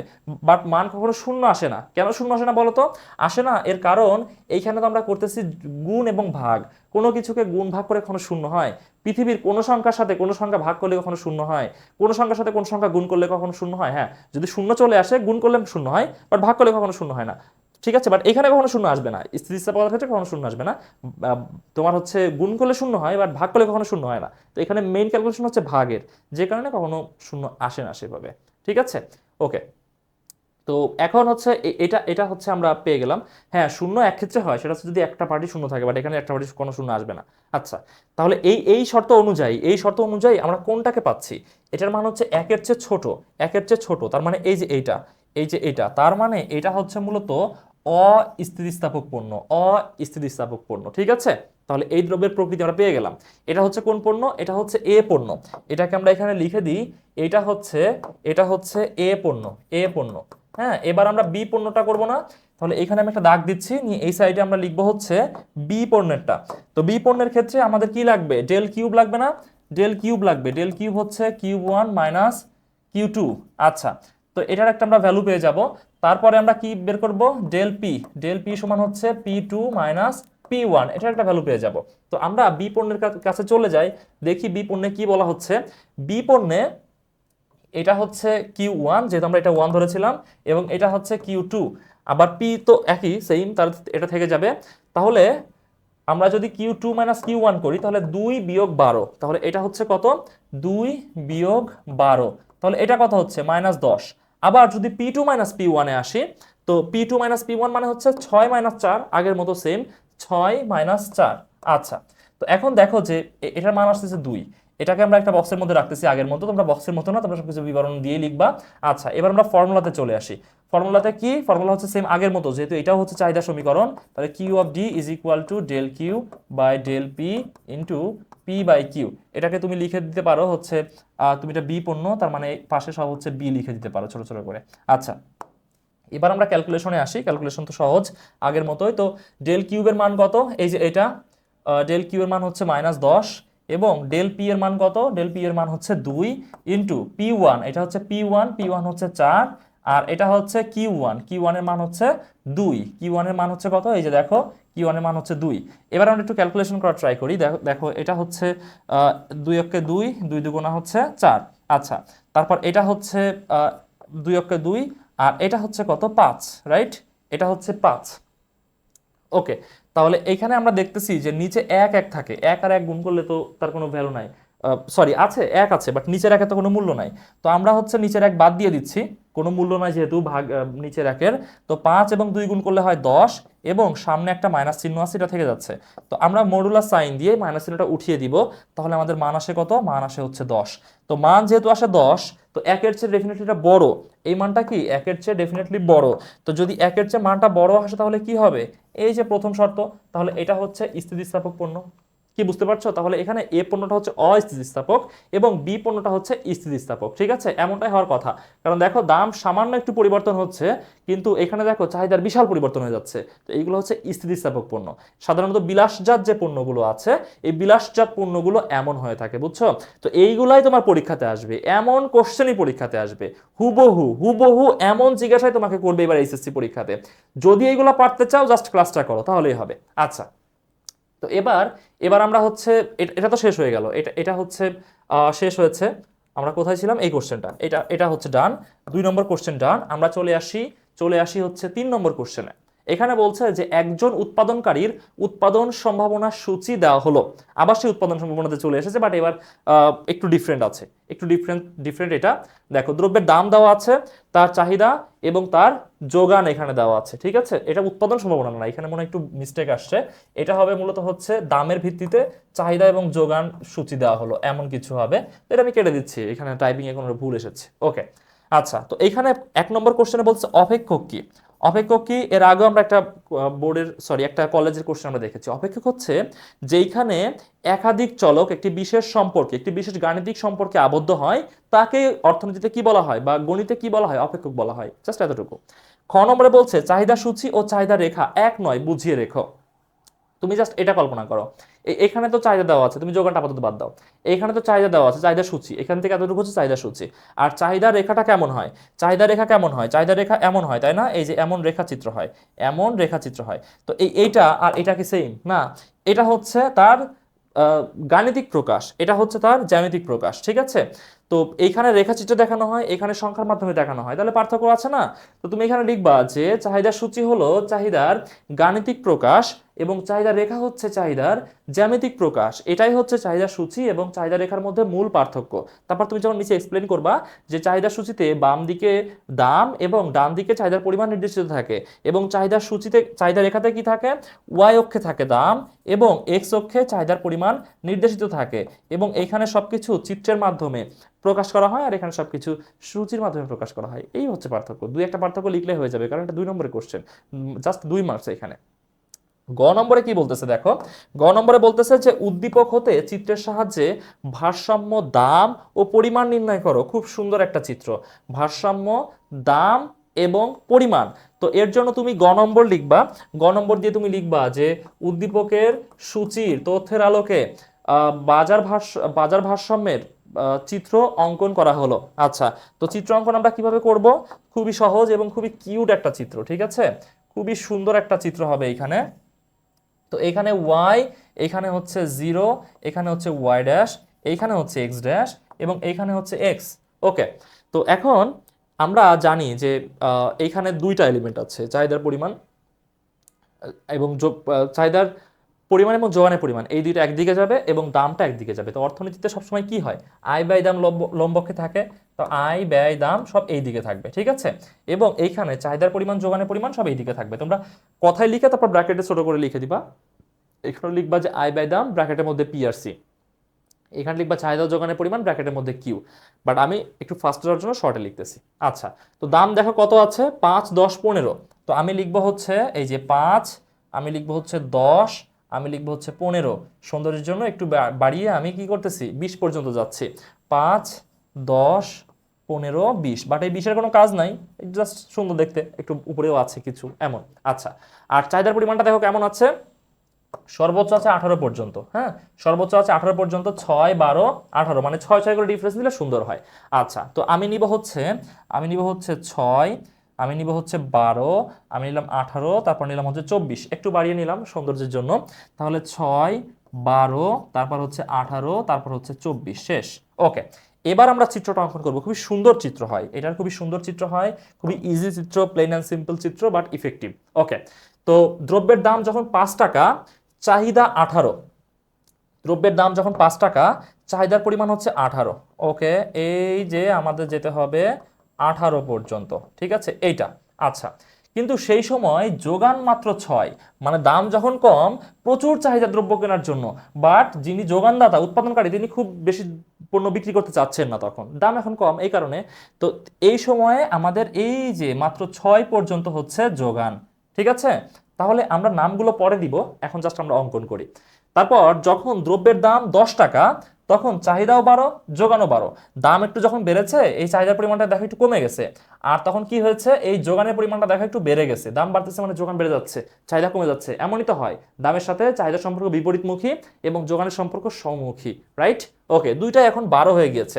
তার মানে এই যখন 10, এই যে যখন 10, তখন হচ্ছে দুইটাই 12, ঠিক আছে। ওকে, তারপর এই যে দেখো দ্রব্যের দাম যখন 15 টাকা, তখন হচ্ছে কি, তখন হচ্ছে চাহিদার পরিমাণ 6, একদম চাহিদা কমে গেছে, দাম অনেক বেশি এই কারণে। আচ্ছা, যখন 15, তখন হচ্ছে কি, তখন হচ্ছে চাহিদার পরিমাণ হচ্ছে এই যে 6। ওকে, আচ্ছা, তারপর তারপর হচ্ছে যোগানের পরিমাণ কত, যোগানের পরিমাণ হচ্ছে 18, রাইট। তখন যোগান অনেক বেড়ে গেছে, দাম বাজারে অনেক বেশি, উৎপাদনকারী প্রচুর পণ্য বিক্রি করতে চাচ্ছেন, তার মানে এইটা যাবে এখন 18 পর্যন্ত। এই যে এটা লংগেস্ট ট্রাভেলে চলে যাবে, এই যে 18 পর্যন্ত, ঠিক আছে, এই পর্যন্ত, ফাইন। এবার আমি বিন্দুগুলোর নাম দিই। এটাকে আমি দিচ্ছি এ, এটাকে দিচ্ছি আমি বি, বি দরকার নাই এখন, এটাকে আমি দিচ্ছি ই, এটাকে দিচ্ছি আমি এ, এটাকে বি দিই। ওকে, এটাকে দিয়ে আমি হচ্ছে পি, এটাকে দিয়ে হচ্ছে আমি কিউ। কেন দিচ্ছি, কারণ আমি যখন চিত্রের ব্যাখ্যা দিব তখন এগুলো লাগবে। ওকে, এবার আমি রেখাটা টানার চেষ্টা করি। তো রেখা টানলে কি হয় দেখো, আমি ইয়েলো কালার দিয়ে এখানে রেখা টানলে কি হয় দেখো, এই বরাবর আমি লিখবো যোগান, বুঝছো, যোগানের বিন্দু এই তিনটা, যোগানের বিন্দু এই তিনটা, মানে যোগান এইদিকে বৃদ্ধি পাচ্ছে, ঠিক আছে। তো যখন হচ্ছে দাম 5 টাকা তখন যোগান 6, যখন দাম 10 টাকা তখন যোগান 12, যখন দাম 15 টাকা তখন যোগান 18। এই তিনটা হচ্ছে যোগান রেখা, এই তিনটা হচ্ছে যোগান রেখা, ঠিক আছে। এটা হচ্ছে সাপ্লাই, এটা হচ্ছে সাপ্লাই রেখা। ওকে, আর এটা হচ্ছে চাহিদা রেখা। যখন দাম 6 তখন চাহিদা 15, যখন দাম 10 তখন হচ্ছে চাহিদা 12, যখন দাম 5 তখন হচ্ছে চাহিদা 18, ঠিক আছে। এটা হচ্ছে মূলত চাহিদা রেখা। দাম কমার সাথে সাথে চাহিদা বাড়ে এবং দাম বাড়ার সাথে সাথে চাহিদা কমে যায়। আচ্ছা, এই যে এটা হচ্ছে আমাদের চাহিদা রেখা, ফাইন। আচ্ছা, তাহলে চাহিদা রেখাকে আমরা কি বলবো, এটাকে বলবো আমরা ডি রেখা। তো আমরা জানি বাজার ভারসাম্য সেইখানেই অর্জিত হয় যেখানে চাহিদা এবং যোগান দুইটাই কি হয়, দুইটাই ব্যালেন্স হয়ে যায়। তো ব্যালেন্স হয়েছে কোথায়, এই যে ই বিন্দুতে। তো ই বিন্দুকে আমরা বলবো হচ্ছে ভারসাম্য বিন্দু, ইকুইলিব্রিয়াম, ঠিক আছে। এটাকে কি বলা হয়, এটাকে বলা হয় ইকুইলিব্রিয়াম, এই কারণে আমি এখানে ই দিয়েছি, ইকুইলিব্রিয়াম, ঠিক আছে, ইকুইলিব্রিয়াম। ঠিক আছে, এটা হচ্ছে ভারসাম্য বিন্দু। আচ্ছা, এটাকে সবসময় ই দিয়ে প্রকাশ করবা। আচ্ছা, তো এখন আমরা ভারসাম্য দাম এবং পরিমাণে যাই। তো ভারসাম্য দাম, দাম আছে এইদিকে না, আয় বাই দাম। তো আমি এই ই বিন্দু থেকে যে রেখাটা টানবো সেটা হচ্ছে আমাদের ভারসাম্য দামে পৌঁছাবে। ভারসাম্য দাম হচ্ছে 10 টাকা। এই যে 10 আছে তার মানে 10 টাকা, এবং চাহিদা এবং যোগানের পরিমাণ তো নিচের দিকে, তার মানে এই দিকে যেটা আসবে, এই যে এই দিকে, এটাই হচ্ছে মূলত আমাদের ভারসাম্য পরিমাণ। তাহলে আমরা এখান থেকে কি পাচ্ছি, ভারসাম্য দাম হচ্ছে 10 টাকা এবং ভারসাম্য পরিমাণ হচ্ছে 12 একক। ঠিক আছে, এইখান থেকে কোশ্চেন আসে কেমন জানো, আসে হচ্ছে এমন সূচি দিয়ে, তোমাকে বলবে চিত্র অঙ্কন করতে, তোমাকে দুইটা সমীকরণ দিয়ে দিবে। যেমন তোমাকে বলবে Q of D is equal to 20 minus 2p, তারপর তোমাকে বলবে Q of S is equal to 10 minus P. তোমাকে এমন হচ্ছে, সরি সাপ্লাই তো এটা প্লাস হয়, আচ্ছা তোমাকে বলবো 10 প্লাস পি। ঠিক আছে, এমন তোমাকে বললো। আচ্ছা, দিয়ে তো 10 না, আরো ছোট দিবে, এখানে 10 দিলে বড় হয়ে যাবে। তো তোমাকে দিলে হচ্ছে 5 প্লাস পি, এমন কিছু তোমাকে দিয়ে দিল। আচ্ছা, দিয়ে তোমাকে বলবে এখান থেকে ভারসাম্য দাম এবং পরিমাণ নির্ণয় করো ম্যাথমেটিক্যালি, চিত্রের মাধ্যমে সূচি তৈরি করো। হ্যাঁ, আবার তোমাকে এমন তথ্য দিয়ে এমন এগুলো ফরমেশন করতে বলে। তোমাকে যখন বলতো, যদি এই জায়গা থেকে তোমাকে বলে যে চাহিদা সমীকরণ তৈরি করো, চাহিদা সমীকরণ তৈরি করতে পারবে না, কিভাবে করবা, চাহিদা সমীকরণ এই যে এইভাবে করবা, তখন Q1 Q2 ধরে নিবা, P1 P2 ধরে নিবা, নিয়ে এই ফর্মুলাতে চাহিদা সমীকরণ তুমি তৈরি করে ফেলবা।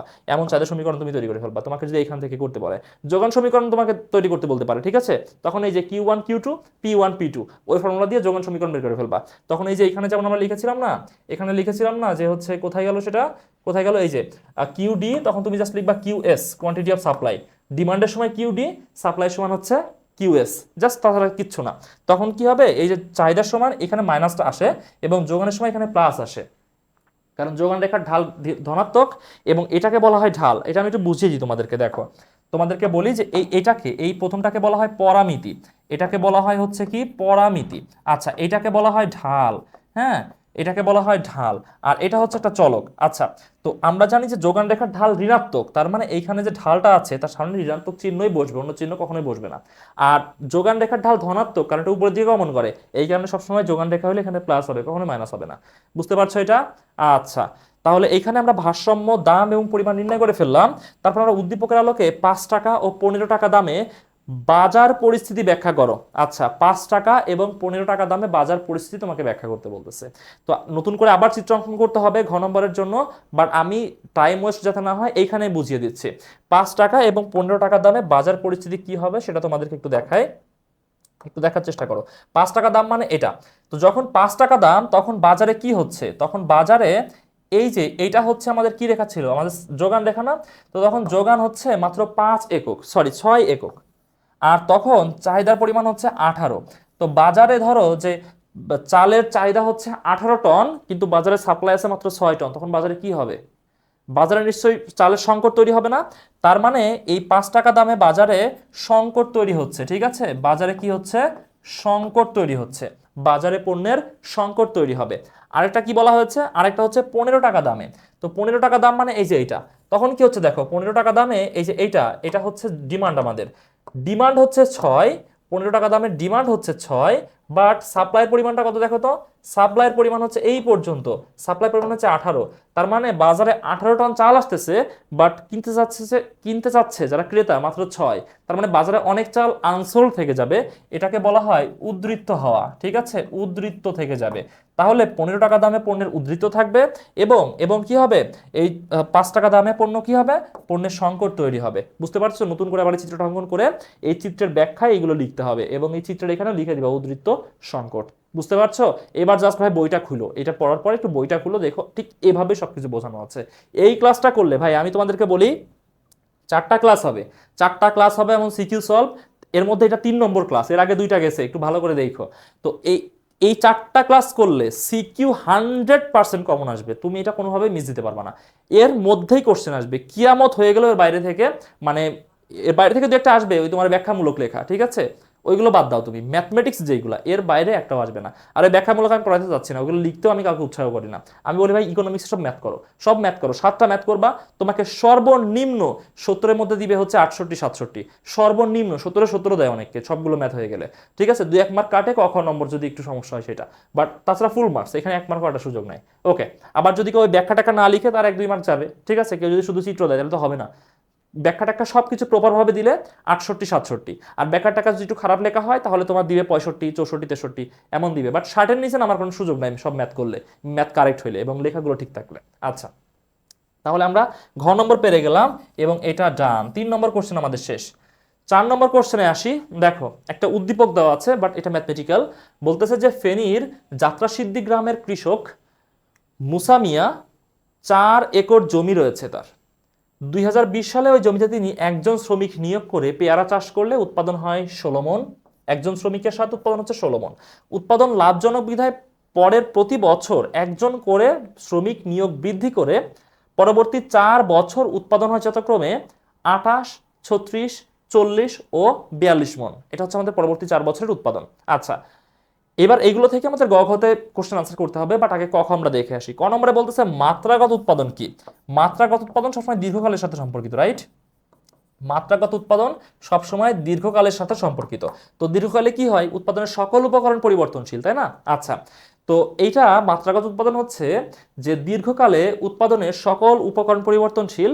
তো এই পরিবর্তনশীল উপকরণগুলো পরিবর্তন করলে মোট উৎপাদনের যে পরিবর্তন আসে সেটাকে বলা হয় মাত্রাগত উৎপাদন। Fine, just plain and simple. খ নম্বরে বলছে স্বল্পকালে উৎপাদন অপেক্ষকে কেন সব উপকরণ পরিবর্তন হয় না? দীর্ঘকালে হয় যেটা বললাম মাত্রাগতর ক্ষেত্রে, বাট স্বল্পকালে কেন হয় না? আচ্ছা, তো স্বল্পকালে দুই ধরনের আমাদের হচ্ছে থাকে, উপকরণ থাকে। একটা হচ্ছে পরিবর্তনশীল আর একটা হচ্ছে অপরিবর্তনশীল। আচ্ছা, তো কেন স্বল্পকালে সবকিছু পরিবর্তন করা যায় না? এর কারণ হচ্ছে অপরিবর্তনশীল কোনগুলো, যেগুলো ভারী ভারী ব্যয় আছে, যেমন ধরো যে কারখানার যে বিল্ডিং এর ব্যয়, স্থায়ী কর্মচারীর ব্যয়, তারপরে হচ্ছে তোমার ভারী যন্ত্রপাতির ব্যয়। তো স্বল্পকালের মধ্যে তো এইগুলো পরিবর্তন করা সম্ভব না। তো তুমি অল্প টাইমের মধ্যে একটা বিল্ডিং তৈরি করতে পারবা, বা একটা স্থায়ী কর্মচারী চেঞ্জ করতে পারবা, বা হচ্ছে ভারী যন্ত্রপাতি কিনতে পারবা, এগুলো সম্ভব না। বাট দীর্ঘকালে এগুলো পসিবল। বাট কি কি চেঞ্জ করা যায়? ধরো কাঁচামালের একটু হ্রাস বৃদ্ধি করা যায়, বিদ্যুৎ বিল হ্রাস বৃদ্ধি করা যায়, অস্থায়ী কর্মচারী হ্রাস বৃদ্ধি করা যায়। দীর্ঘকালে এইগুলা তো ডেফিনেটলি করা যায়, বাট স্বল্পকালেও এগুলো করা যায়। তো যেহেতু স্বল্পকালে আমি সব কিছু পরিবর্তন করতে পারতেছি না, সব সেটআপ চেঞ্জ করতে পারতেছি না, সেই কারণে আমরা কি বলি যে স্বল্পকালে উৎপাদন অপেক্ষকে সকল উপকরণ পরিবর্তন করা যায় না। ঠিক আছে, কিছু উপকরণ ফিক্সড থাকে, এগুলা দীর্ঘকালে পরিবর্তন করা যায় শুধুমাত্র। গ নম্বরে বলছে উদ্দীপক হতে পেয়ারার মোট উৎপাদন বা টিপি রেখা অঙ্কন করো। তাহলে এইখানে আমাদের মোট উৎপাদন দেওয়া আছে, জাস্ট রেখাঙ্কন করতে হবে। যেহেতু সূচি নাই, আমাদের সূচি করে নিতে হবে, কারণ সূচি ছাড়া কখনো চিত্র অঙ্কন করা যায় না। তাহলে আমরা গ নম্বর দিয়ে কি লিখবো? গ নম্বর দিয়ে লিখবো যে এইখানে যার নাম ছিল কৃষক, যাত্রাসিদ্ধি গ্রামের কৃষক মুসা মিয়া, তুমি লিখবা যে মুসা মিয়ার 4 একর জমির পেয়ারা উৎপাদনের পেয়ারার যে মোট উৎপাদন তা সূচির মাধ্যমে প্রকাশ করা হলো। ঠিক আছে, তো এখানে টোটাল 5 বছরের পেয়ারা চাষ আছে, কারণ পরবর্তী 4 বছর এবং এই প্রথম বছর 5 বছর, এবং উপরে হেডলাইন একটা, তার মানে 6টা রো হবে এবং জাস্ট 2টা কলাম হইলে এখানে হবে। মোট উৎপাদন দেওয়াই আছে, তাহলে 2টা কলাম 6টা রো। ঠিক আছে, আচ্ছা তাহলে আমি হচ্ছে এখানে রোটা টেনে ফেলি। আচ্ছা, একটু ওই সাইডে নিই, তাহলে আমাদের হচ্ছে কি হবে, লেখার জন্য এরকম আমি জায়গা পেয়ে যাবো, এই সাইডে চিত্রটা অঙ্কন করে ফেলা যাবে।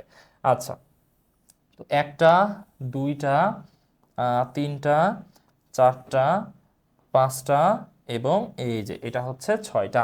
ওকে, তো এখন আমাদের 2টা কলামের কথা বললাম না? তো 2টা কলামে আমরা কি কি দিব? এই যে এটা হচ্ছে ফার্স্ট কলাম, এটা হচ্ছে সেকেন্ড কলাম।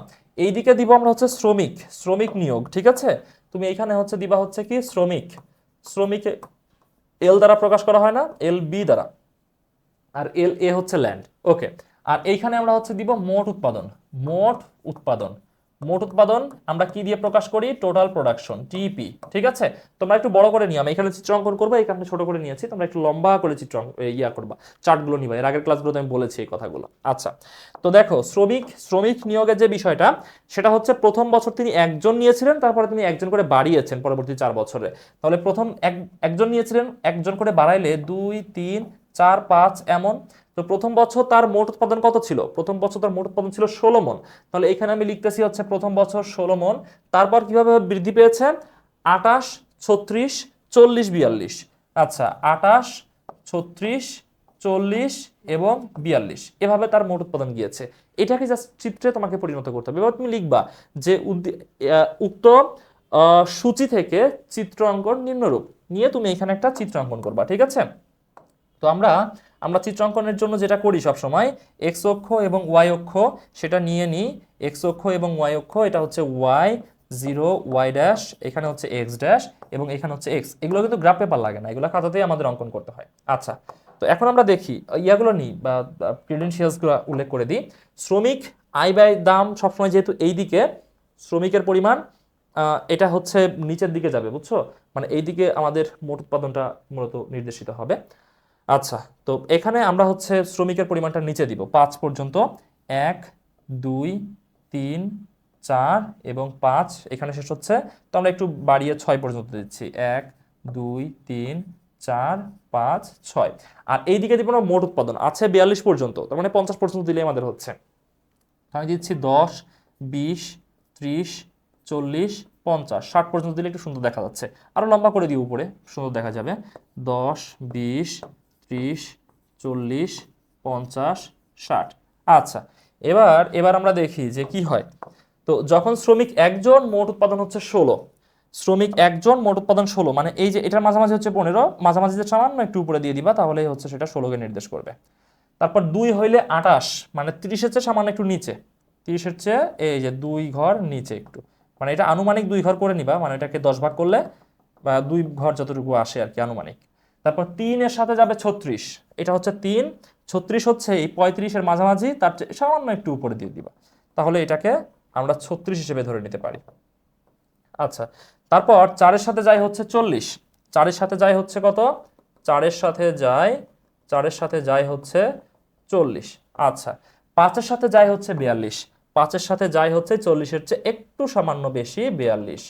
হ্যাঁ, আচ্ছা, এটা হচ্ছে 5-এর সাথে যায়, সামান্য একটু কম বেশি হতে পারে, এটা তোমরা দেখে নিবে, স্কেল দিয়ে যখন করবে তখন এটা ডেফিনেটলি ঠিক থাকবে। তো এখন আমরা এগুলোর নাম দিই, এটা আমি দিচ্ছি A B C D E, নামগুলো দিলে যখন আমরা ব্যাখ্যা করব তখন আমাদের সুবিধা হবে। আচ্ছা, এবার দেখো রেখাটা কোন দিকে গেছে, A B C D E, তাহলে আমাদের রেখাটা হচ্ছে ঠিক এভাবে যাচ্ছে, এটাই হচ্ছে আমাদের টোটাল প্রোডাকশন রেখা, এটাই হচ্ছে আমাদের টিপি রেখা, বুঝছো? এবার তুমি এটা নিচে ব্যাখ্যা লিখবা, চিত্র কিভাবে অঙ্কন করেছে, এক্স অক্ষতে কি নিয়েছো, ওয়াই অক্ষতে কি নিয়েছো, সংমিশ্রণ বিন্দুগুলো তুমি কিভাবে নিয়েছো, তারপর A B C D E যোগ করে তোমরা টোটাল প্রোডাকশন রেখা পেয়েছো।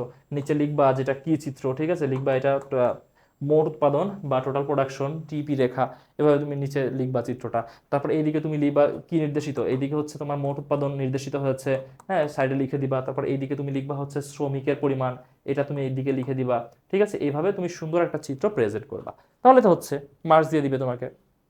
ঘ নম্বরে বলছে উদ্দীপকে উল্লিখিত বিধিটি কোন ক্ষেত্রে কার্যকরী হয় তা বিশ্লেষণ করো। এখানে কোন বিধি আছে? হ্যাঁ, তো দেখো এইখানে তোমার প্রত্যেকবার কি হচ্ছে, অতিরিক্ত শ্রমিক নিয়োগের ফলে আমাদের যে মোট উৎপাদন সেটা ক্রমহ্রাসমান হারে বাড়তেছে না, মানে আমরা যে প্রান্তিক যে উৎপাদনটা পাচ্ছি সেটা ক্রমে হ্রাস পাচ্ছে, অর্থাৎ এখানে ক্রমহ্রাসমান প্রান্তিক উৎপাদন বিধি কার্যকর হয়েছে, ঠিক আছে। সেই বিষয়টা তোমাদের একটু দেখায়, সেই বিষয়টা তোমাদের একটু দেখায় যে এই সূত্রটা অঙ্কন করতে হবে অবশ্যই। আগে ছিল আমাদের 6 পর্যন্ত, তাই না?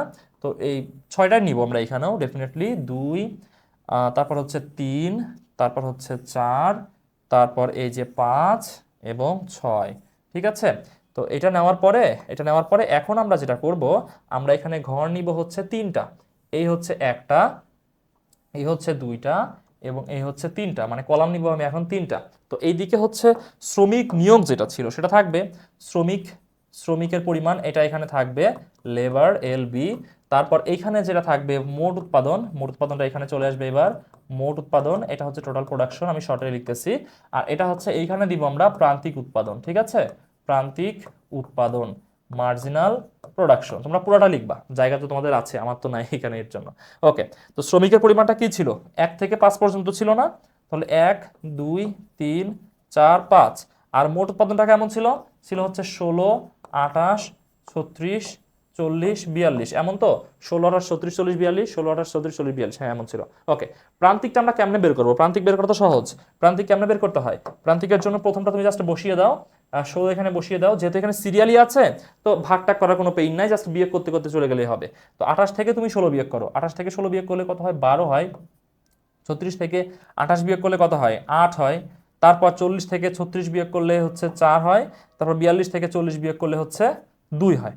আচ্ছা, তাহলে এখানে কি ঘটতেছে দেখো, এখানে প্রান্তিক উৎপাদনটা হ্রাস পাচ্ছে, তার মানে এইখানে তোমার ক্রমহ্রাসমান প্রান্তিক উৎপাদন বিধি কার্যকর হয়েছে, মানে প্রান্তিক উৎপাদনের সময় হ্রাস পাচ্ছে। তো এটাকে তুমি একটু চিত্রের মাধ্যমে দেখিয়ে দিবা, ঠিক আছে? তাহলে তোমার এটা খুব সুন্দর একটা আনসার হয়ে যাবে। সূচিতে তুমি অবশ্যই দেখাবা, তারপর হচ্ছে তুমি চিত্রের মাধ্যমে এটা সলভ করে দিবা, ঠিক আছে? আচ্ছা, তো এটা হচ্ছে ওয়াই, এটা হচ্ছে 0, এটা হচ্ছে ওয়াই ড্যাশ, এটা হচ্ছে এক্স ড্যাশ এবং এটা হচ্ছে এক্স। ওকে, তারপর তারপর দেখো যে এখানে আমি ইয়াগুলো নিয়ে নিই। শ্রমিকের পরিমাণটা যথারীতি নিচেই থাকবে, 1 2 3 4 5 6, ঠিক আছে? 1 2 3 4 5 6। আচ্ছা, আর প্রান্তিক উৎপাদনটা দিব আমরা উপরের দিকে, প্রান্তিক উৎপাদন আছে সর্বোচ্চ 16 পর্যন্ত। আমি 4 4 করে ডিফারেন্স নিই, এই যে 4, এই যে 8, এই যে 12, এই যে 16, এই যে হচ্ছে 20। তাহলে 4 8 12 16 এবং 20। আচ্ছা, এই হচ্ছে 20। এবার আমরা জাস্ট এখানে লিখে দিও যে এইদিকে হচ্ছে প্রান্তিক উৎপাদন, প্রান্তিক উৎপাদন, হ্যাঁ তুমি এইদিকে প্রান্তিক উৎপাদন নিচ্ছ, ঠিক আছে? এগুলো তুমি সুন্দর করে লিখবা, তোমরা এগুলো তখন বুঝো।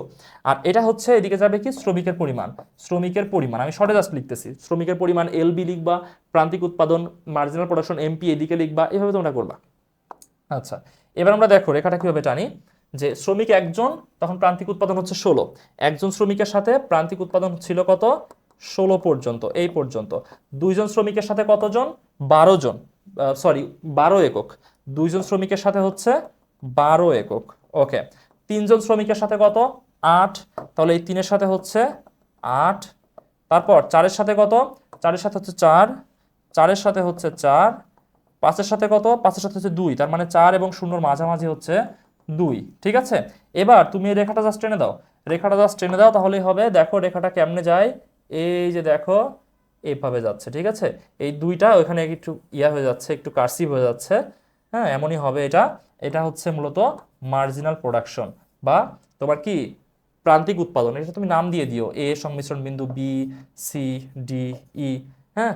আচ্ছা, তো এখন আমরা দেখতে পাচ্ছি এখানে কি হয়েছে, এইখানে যে প্রান্তিক উৎপাদন সেটা হ্রাস পাচ্ছে, তার মানে এখানে ক্রমহ্রাসমান প্রান্তিক উৎপাদন বিধিটা কার্যকর হয়েছে, ঠিক আছে? তুমি সূচি এবং চিত্রের মাধ্যমে এক্সপ্লেন করবা, ঘ নম্বর দিবা, সুন্দর করে টাইটেল দিবা যেভাবে আমরা এটা সূচির মাধ্যমে প্রকাশ করতেছি। তারপর তুমি লিখবা যে সূচি থেকে আমরা চিত্রাঙ্কন করলাম কিভাবে, সেই চিত্রের ব্যাখ্যা লিখবা, শেষ, ঠিক আছে? এখানে লিখবা যে চিত্র ক্রমহ্রাসমান প্রান্তিক উৎপাদন, ঠিক আছে? নিচে তুমি চিত্র টাইটেলটা লিখে দিবা। এটা হচ্ছে আমাদের ঘ নম্বরের আনসার, বুঝতে পারতেছো? এত সুইট এইগুলা যে তোমার ফুল মার্কস পাওয়ার ক্ষেত্রে কোনো অসুবিধা হবে না। 4 নম্বরটা শেষ। এবার আমরা আসি 5 নম্বরে, খুবই সুন্দর সবার পছন্দের এবং সবার সবচেয়ে বেশি প্র্যাকটিস করা বাজার চ্যাপ্টারের ম্যাথমেটিক্স দিয়েছে। কত সুন্দর একটা চিত্র দেখো তো, এটা হচ্ছে অপূর্ণ প্রতিযোগিতামূলক বাজারের একটা চিত্র এখানে দেওয়া আছে, নিচের চিত্রটি লক্ষ্য করো। আচ্ছা, লক্ষ্য করলাম, দেখি আমরা এখানে কি আছে। আচ্ছা, তো ক নম্বর কোশ্চেনে বলতেছে যে দ্বিপাক্ষিক একচেটিয়া বাজার কাকে বলে? দ্বিপাক্ষিক একচেটিয়া মানে দুই পার্টিতেই একজন করে থাকবেন, দ্বিপাক্ষিক মানে বোথ পার্টিতে, একচেটিয়া অর্থাৎ যে বাজারে একজন ক্রেতা এবং একজন মাত্র বিক্রেতা থাকেন সে বাজারকে বলা হয় দ্বিপাক্ষিক একচেটিয়া বাজার, ঠিক আছে? জাস্ট এতটুকু লিখে তোমাকে মার্ক দিয়ে দিবে। যেমন বিক্রেতা একজন ক্রেতাও একজন, তোমার এলাকাতে 50 জন ধান চাষি আছেন, বাট সবাই মিলে একটা সমিতি তৈরি করে কি করলো, 50 জন একসাথে ধান বিক্রি করার জন্য প্রিপারেশন নিল। আবার ধানের ক্রেতাও একজন, তাহলে কি এই দিকেও 50 জন ইউনাইটেড হয়ে গিয়েছে, একটা এন্টিটি হয়ে গিয়েছে, আবার ক্রেতা হচ্ছে একজন, তাহলে ক্রেতা একজন বিক্রেতা একজন, এটাই হচ্ছে দ্বিপাক্ষিক একচেটিয়া বাজার। আচ্ছা, খ নম্বরে বলতেছে কেন যে কোনো বাজারেই P is equal to M R হয় না? কেন হয় না? পি সমান এম আর কেন হয় না? মূলত পি সমান হয় এ আর, এ আর হচ্ছে পি এর সমান। এ আর মানে কি? এভারেজ রেভিনিউ, গড় আয়, গড় আয়টাই হচ্ছে পণ্যের দাম। তুমি ধর একটা পণ্য সেল করেছো, কি একটা পণ্য 5 টাকায়, একটা পণ্য 10 টাকায়, একটা 15 টাকায়, একই পণ্য 3টা ইউনিট তুমি সেল করেছো, তাহলে তোমার গড় কত করে থাকতেছে দেখো তো, এই 3টা সেল করে টোটাল হচ্ছে 30 টাকায় তুমি সেল করেছো 3টা ইউনিট, তো 30, তার মানে 3টা 10 করে থাকতেছে তোমার গড়, তার মানে এটা হচ্ছে তোমার এ আর, এভারেজ রেভিনিউ, গড়। তো এটাই সমান দাম না? তার মানে পণ্যের দাম তো 10 টাকা করেই, কোনটা তুমি বেশি বেচেছো কোনটা কম বেচেছো, বাট দাম তো 10 টাকা, এই কারণে পি এবং এ আর সবসময় কি হয়, সেম হয়। বাট এখানে মার্জিনাল কত করে দেখো তো, মার্জিনাল হচ্ছে ডিফারেন্ট, মার্জিনাল হচ্ছে প্রত্যেকবার তোমার দামটা কি করেছো, ফ্ল্যাকচুয়েট করেছে না? তো এখানে কোনোবার দাম হচ্ছে 15, কোনোবার হচ্ছে 10, কোনো হচ্ছে 5, এগুলো তো মার্জিনাল, মানে সর্বশেষ থেকে তুমি যেটা পাচ্ছ সেটা হচ্ছে মার্জিনাল। তো এখানে এই কোনোটা সেম থাকতেছে না, তার মানে এটার সমান তুমি পি বলতে পারো না, এই মার্জিনালগুলোর সমান তুমি পি বলতে পারো না, ঠিক আছে? তুমি বলতে পারো হচ্ছে এই এভারেজ সমান পি, এটা বলতে পারো, বাট মার্জিনাল সমান পি বলতে পারো না। কি বুঝতে পারছো এটা, যে একটি বাজারে একই পণ্য যে ভিন্ন ভিন্ন দামে বিক্রি হয় সেটা হচ্ছে মূলত গড় আয়, এবং এই গড় আয় হচ্ছে পণ্যের মূল দাম, এই কারণে পি ইজ ইকুয়াল টু এ আর হয়। কিন্তু একটা পণ্যের অতিরিক্ত 1 একক বিক্রি থেকে যে টাকাটা পাওয়া যায় সেটা হচ্ছে মূলত মার্জিনাল রেভিনিউ। কিন্তু এই অতিরিক্ত পণ্য বিক্রি করে যে টাকাটা পাওয়া যায় সেটা এই বাজারের ওই পণ্যের দামকে নির্দেশ করে না, বরঞ্চ অতিরিক্ত জাস্ট একটি পণ্যের দামকে নির্দেশ করে, যে কারণে পি সমান কখনো এমআর হয় না। এটা লিখতেই হচ্ছে। গ নম্বরে বলছে কি, উদ্দীপক হতে ফার্মের মোট মুনাফা নির্ণয় করো। আচ্ছা, এটা অপূর্ণ প্রতিযোগিতামূলক বাজার, ঠিক আছে। তো তুমি তুমি হচ্ছে কি করবা, এই চিত্রটা অঙ্কন করার দরকার নাই, যেহেতু একদম পূর্ণাঙ্গ চিত্র আছে। পূর্ণাঙ্গ চিত্র না থাকলে অঙ্কন করতে হয়, বা চিত্র অঙ্কন করলে অঙ্কন করতে হয়, তাছাড়া দরকার নাই। আচ্ছা, তো আমরা জানি যে কোনো বাজারের হচ্ছে মোট আয় টোটাল রেভিনিউ থেকে টোটাল কস্টটা বিয়োগ করলে মূলত পাওয়া যায় হচ্ছে তার মুনাফা। তো total revenue is equal two P গুণ কিউ অথবা এ আর গুণ কিউ, যে কোনোটা লিখলেই হয়। আচ্ছা, তো আমরা পি গুণ কিউ তাই চলে যাই। তো এখানে পি এর ভ্যালুটা কত, এখানে পি এর ভ্যালুটা কত এবং কিউ এর ভ্যালুটা কত, আমরা একটু দেখে আসার চেষ্টা করি। তো দেখো পি কোথায়, আমরা পি কেমনে পাবো, কোথায় পাবো, তো একটু দেখার চেষ্টা করি। দেখো, তো এইদিকে হচ্ছে কিউ, তো এটা আমরা পেয়ে যাচ্ছি, এটার মান কিউ 24 ফিক্সড। আচ্ছা, তো আগে আমরা ভারসাম্য বিন্দু নির্ণয় করতে হবে, তাই না? তো তুমি ওই ম্যাথটা করার আগে ভারসাম্য বিন্দু নির্ণয় করে নিবা। ভারসাম্যের প্রথম শর্ত তুমি লিখবা যে গ নম্বর তুমি দিলা, দিয়ে তুমি লিখলা যে উদ্দীপকের চিত্র হতে হাইফেন দিয়ে তুমি ভারসাম্য বিন্দু নির্ণয় করার জন্য দুটো শর্ত লিখবা। যে তুমি লিখবা যে ভারসাম্য নির্ণয় করার জন্য আমরা জানি প্রথম শর্ত কি, এমআর রেখা এমসি রেখা সমান হবে। দ্বিতীয় শর্ত কি, এমসি রেখা এমআর কে নিচ দিক থেকে ছেদ করে উপরের দিকে গমন করবে। তো এইখানে এমআর রেখা এমসি রেখা সমান কোথায় হয়েছে, এই যে এটা হচ্ছে এমসি রেখা, এটা হচ্ছে এমআর রেখা, এই যে দেখছো এমআর এমসি। তো এটা হচ্ছে এমআর, এই যে এদিকে গেছে, আর এমসি উপর দিয়ে গেছে, তো এইখানে গিয়ে ছেদ করেছে। আবার দ্বিতীয় শর্ত কি, এমসি রেখা এমআর কে নিচ থেকে ছেদ করে উপরের দিকে যাবে। তো তাই তো হয়েছে, এই যে নিচ থেকে ছেদ করে উপরে দিয়ে গেছে, তার মানে এই ই হচ্ছে ভারসাম্য বিন্দু। তাহলে এবার তুমি ভারসাম্য বিন্দুটা নির্ণয় করে নিলা, এভাবে তুমি লিখে ই হচ্ছে ভারসাম্য বিন্দুটা নির্ণয় করে নিবা। আচ্ছা, তো এই ভারসাম্য বিন্দু থেকেই আমরা মূলত পি এর মানটা পেয়ে থাকবো, ঠিক আছে। ওকে, তাহলে এটা আমরা বুঝলাম। তো এই যে এটা যেখানে গিয়ে সেট করেছে এ আর কে, এই যে যেখানে গিয়ে সেট করেছে এ আর কে, এই যে এ আর কে এখানে গিয়ে সেট করেছে না, এই এ আর যেইখানে গিয়ে আসছে, এই যে পি তো এইদিকে নির্দেশিত আছে, তাহলে এই 36 হচ্ছে এখানে পি এর মান। অর্থাৎ তোমাকে আমি বলেছি না, এই যে এটা যেটা বলেছি যে পি সমান এম আর হয় না, বরঞ্চ পি সমান এ আর হয়। তাহলে এই যে এ আর সমান হচ্ছে পি, এটা সমান হচ্ছে পি, ঠিক আছে। অর্থাৎ এ আর এ গিয়ে যখন হিট করতেছে এই রেখাটা, ঠিক আছে, মানে ভারসাম্য রেখাটা যখন এ আর এ কে হিট করতেছে, এই রেখাটা যখন এ আর এ হিট করতেছে, তখন আমরা দেখতেছি যে এইখানে যেটা আসতেছে 36, এই 36টা হচ্ছে আমাদের এখানে কিসের মান, এটা হচ্ছে মূলত এ আর এর মান বা পি এর মান, দুইটারই মান হচ্ছে সেম। তাহলে এখন যদি আমরা ক্যালকুলেশনটা একটু করি, তো আমরা হচ্ছে যেখানে ছিলাম আর কি, মানে আমাদের যে টোটাল রেভিনিউ, সেখানে গিয়ে আমরা জাস্ট মানগুলো একটু অ্যাপ্লাই করার চেষ্টা করি। তো এই টোটাল রেভিনিউতে আমরা কি দেখতে পাচ্ছি, এই টোটাল রেভিনিউতে আমরা হচ্ছে পি এবং কিউ এর মান, তো পি এর মানটা কত, পি এর মান হচ্ছে এই যে আমরা এখানে পেলাম 36, তাহলে পি এর মান হচ্ছে 36 অ্যান্ড কিউ এর মান হচ্ছে 24, যেটা ফিক্সড এইখানে। আচ্ছা, তাহলে এইখানে আমরা যেটা করব যে পি এর মান হচ্ছে 36 অ্যান্ড কিউ এর মান হচ্ছে 24। আচ্ছা, তাহলে 36 ইন্টু 24 আমরা জাস্ট গুণ করি, 4 ছক 24 এর 4 হাতে থাকে 2, 3 4 12 আর 2 হচ্ছে 14, একটা ডিজিট শূন্য হবে। 6 দুগুণা হচ্ছে 12, হাতে থাকে 1, 3 দুগুণা 6 আর 1 হচ্ছে 7, তাহলে 4 6 এবং 8, তো এটা হচ্ছে 864 টাকা। এখানে তুমি হচ্ছে অবশ্যই টাকাটা লিখবে, ঠিক আছে, এবং এখানে ব্র্যাকেট দিয়ে তুমি টাকা লিখে দিতে পারো, এতে কোনো সমস্যা নেই। আচ্ছা, তো এটা হচ্ছে আমাদের টোটাল রেভিনিউ। তো টোটাল রেভিনিউ হয়ে গেলে আমরা কি করব, আমরা টোটাল কস্ট বের করবো, রাইট। আচ্ছা, তো টোটাল কস্ট হচ্ছে এসি গুণ কিউ। আচ্ছা, তো এখন এসির মানটা কোথায়, আমরা এসির মানটা একটু বের করার ট্রাই করি। তো এসি রেখাটা কোথায় দেখো তো, এসি রেখাটা হচ্ছে এই যে এটা। আচ্ছা, এসি রেখা যদি এটা হয়, এসি রেখা যেখানে আসতেছে, এই যে দেখো এইখানে এসে মিলতেছে এসি রেখা, আমাদের এই ভারসাম্য বরাবর যে রেখাটা টানা ছিল, এইটা এইখানে এসে এই যে 24 হচ্ছে, তার মানে এসির ভ্যালু হচ্ছে 24। ওকে, আচ্ছা, তো এবার এসির মান হচ্ছে 24 এবং কিউ এর মান তো আগেই ছিল, এটা হচ্ছে 24। ওকে, তাহলে 24 গুণ 24। ওকে, তো এবার হচ্ছে 24-এর সাথে 24 গুণ করলে কত হয়, 4 4 16 6, হাতে থাকে 1, ঠিক আছে। আচ্ছা, তো সেই 1 থাকলে আমরা কি করব, পরের গুণের সাথে যোগ করে দিব। তো তারপর হচ্ছে তোমার 4 দুগুণা 8, 8 আর 1 হচ্ছে 9, একটা ডিজিট শূন্য, 4 দুগুণা হচ্ছে 8, হাতে কিছু থাকতেছে না, 2 দুগুণা হচ্ছে 4, তাহলে এখানে 6 17, হাতে থাকে 1, 576, তাহলে এটার মান হচ্ছে কত, 576 টাকা তুমি লিখে দিবে, এবং এইখানেও ব্র্যাকেট দিয়ে তুমি কি করবে, টাকা লিখে দিবে। ওকে, আচ্ছা, এবার হচ্ছে আমরা যেটা করব সেটা হচ্ছে যে তোমার এখান থেকে আমি মুনাফা বের করব। তো মুনাফার ফর্মুলাটা কি, মুনাফার ফর্মুলাটা কি? আচ্ছা, মুনাফার ফর্মুলা হচ্ছে pi is equal to total revenue minus total cost. আচ্ছা, ওকে, এখন টোটাল রেভিনিউ কত? টোটাল রেভিনিউ হচ্ছে 864 টাকা। তো 864 মাইনাস টোটাল কস্ট কত? 576 টাকা। আচ্ছা, তো এখন তুমি জাস্ট এটা বিয়োগ করে দাও, 864 থেকে 576 তুমি বিয়োগ করে দাও, তাহলে এখান থেকে 8, তাহলে হচ্ছে হাতে থাকে 1, এটা 8, এটা 8 হলে 16 থেকে বিয়োগ করলে হচ্ছে 8, হাতে থাকে 1, 2। আচ্ছা, 288 টাকা।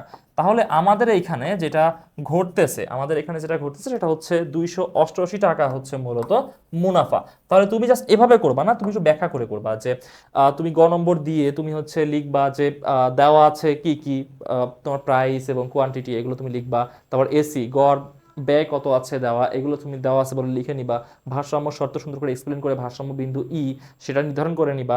তারপর তুমি লিখবা যে হচ্ছে মোট আয় বা total revenue T R is equal to formula দিয়ে বের করবা।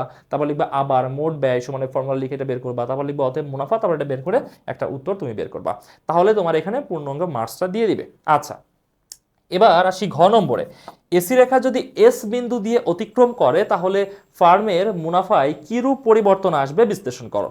কি বলতেছে যে এসি রেখা যদি এস বিন্দু দিয়ে অতিক্রম করে, তাহলে আমি যদি একটা এসি রেখা টানা ট্রাই করি, তো দেখো যে এসি রেখা এস বিন্দু দিয়ে এইখানে ছিল, এখন বলতেছে এই এস বিন্দু দিয়ে যদি গমন করে তাহলে কি হবে? আমি এটা এসি টু লিখলাম তাহলে। আচ্ছা, তাহলে কি ঘটবে দেখো তো, তার মানে আমাদের ব্যয়টা বেড়ে যাচ্ছে, ব্যয় কোথায় চলে যাচ্ছে?